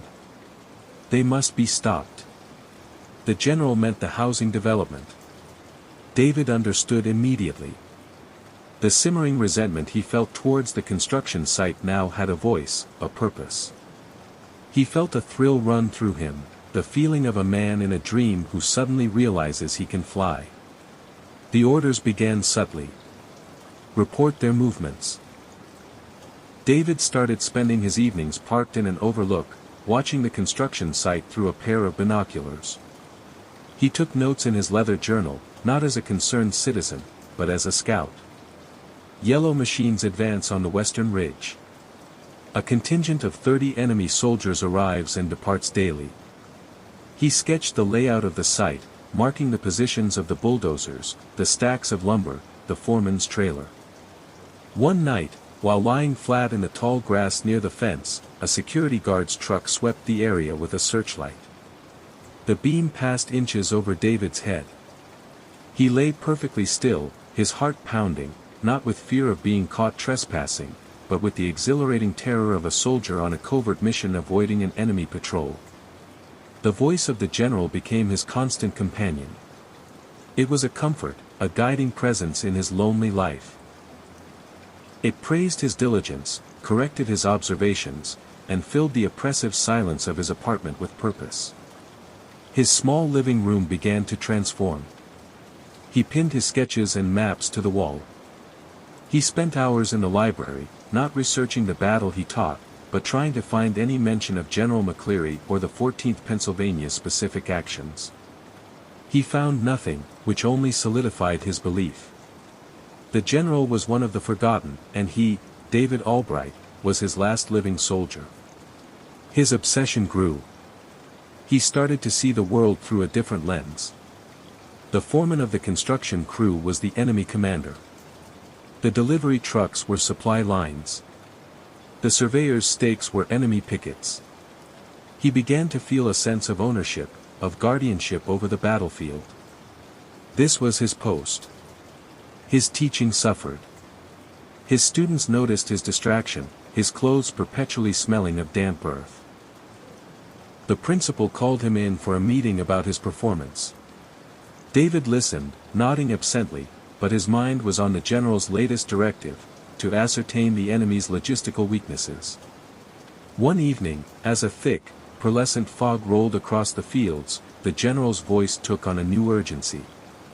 The enemy grows bold, Corporal. They intend to push past the tree line at dawn. They mean to defile the very ground where my command fell. It is time to see your comrades. My comrades, sir? David asked, his breath misting in the cold air. Look, the general commanded. David looked. And he saw them. At first, it was just a trick of the fog, a swirling pattern that suggested a human form. But then they resolved. Transparent, shimmering figures in the twilight, their blue uniforms stained with the ghostly memory of dirt and blood. A whole platoon, falling into line around him, their movements silent, their faces grim and determined. They carried their phantom rifles at their sides. He could see the trees and the darkening sky right through them, but they were undeniably there. He could smell the faint, spectral scent of gunpowder and damp wool. He was not alone. A figure on a spectral horse, tall and commanding, solidified before him. It was the general, His face was stern, his spectral beard neatly trimmed. He looked directly at David, his eyes burning with a cold, blue fire. "They believe this war is over," the general's voice resonated, now coming from the figure before him as well as inside his head. "They do not understand that some duties are eternal.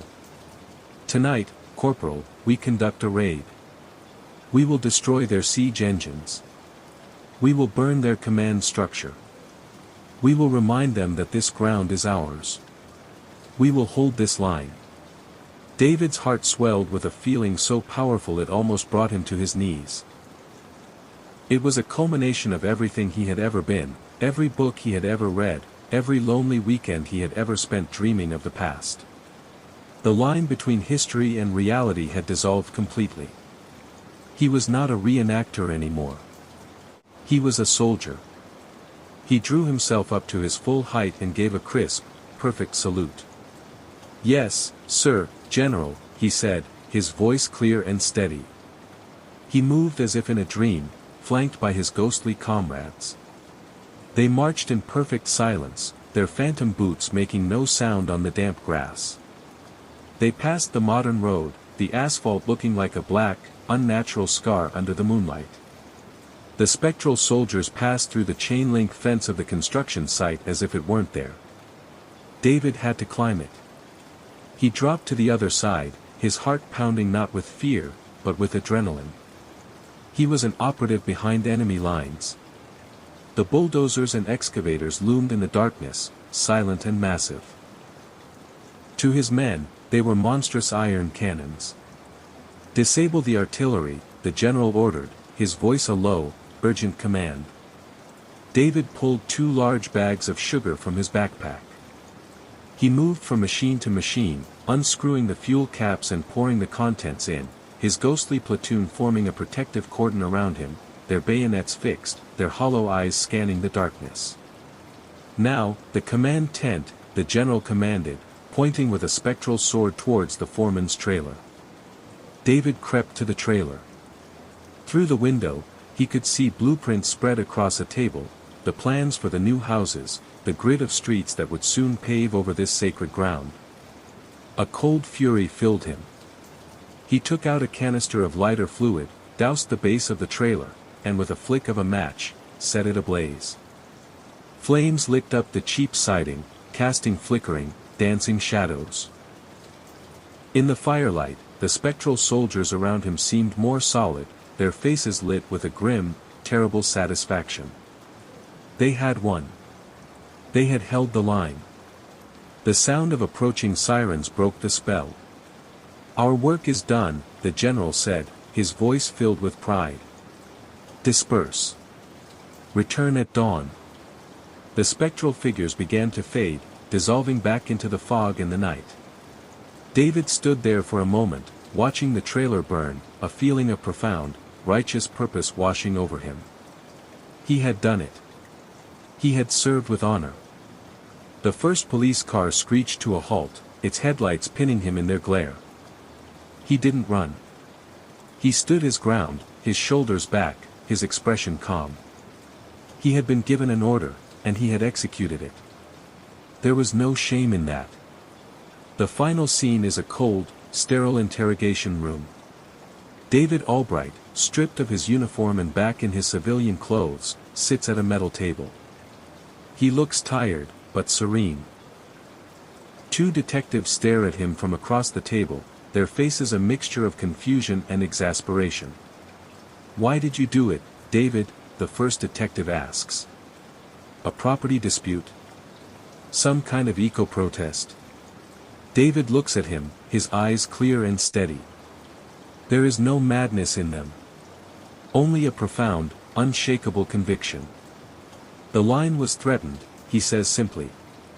"The flank was in danger of collapsing. My commanding officer gave me a direct order to disable the enemy's equipment and disrupt their command structure."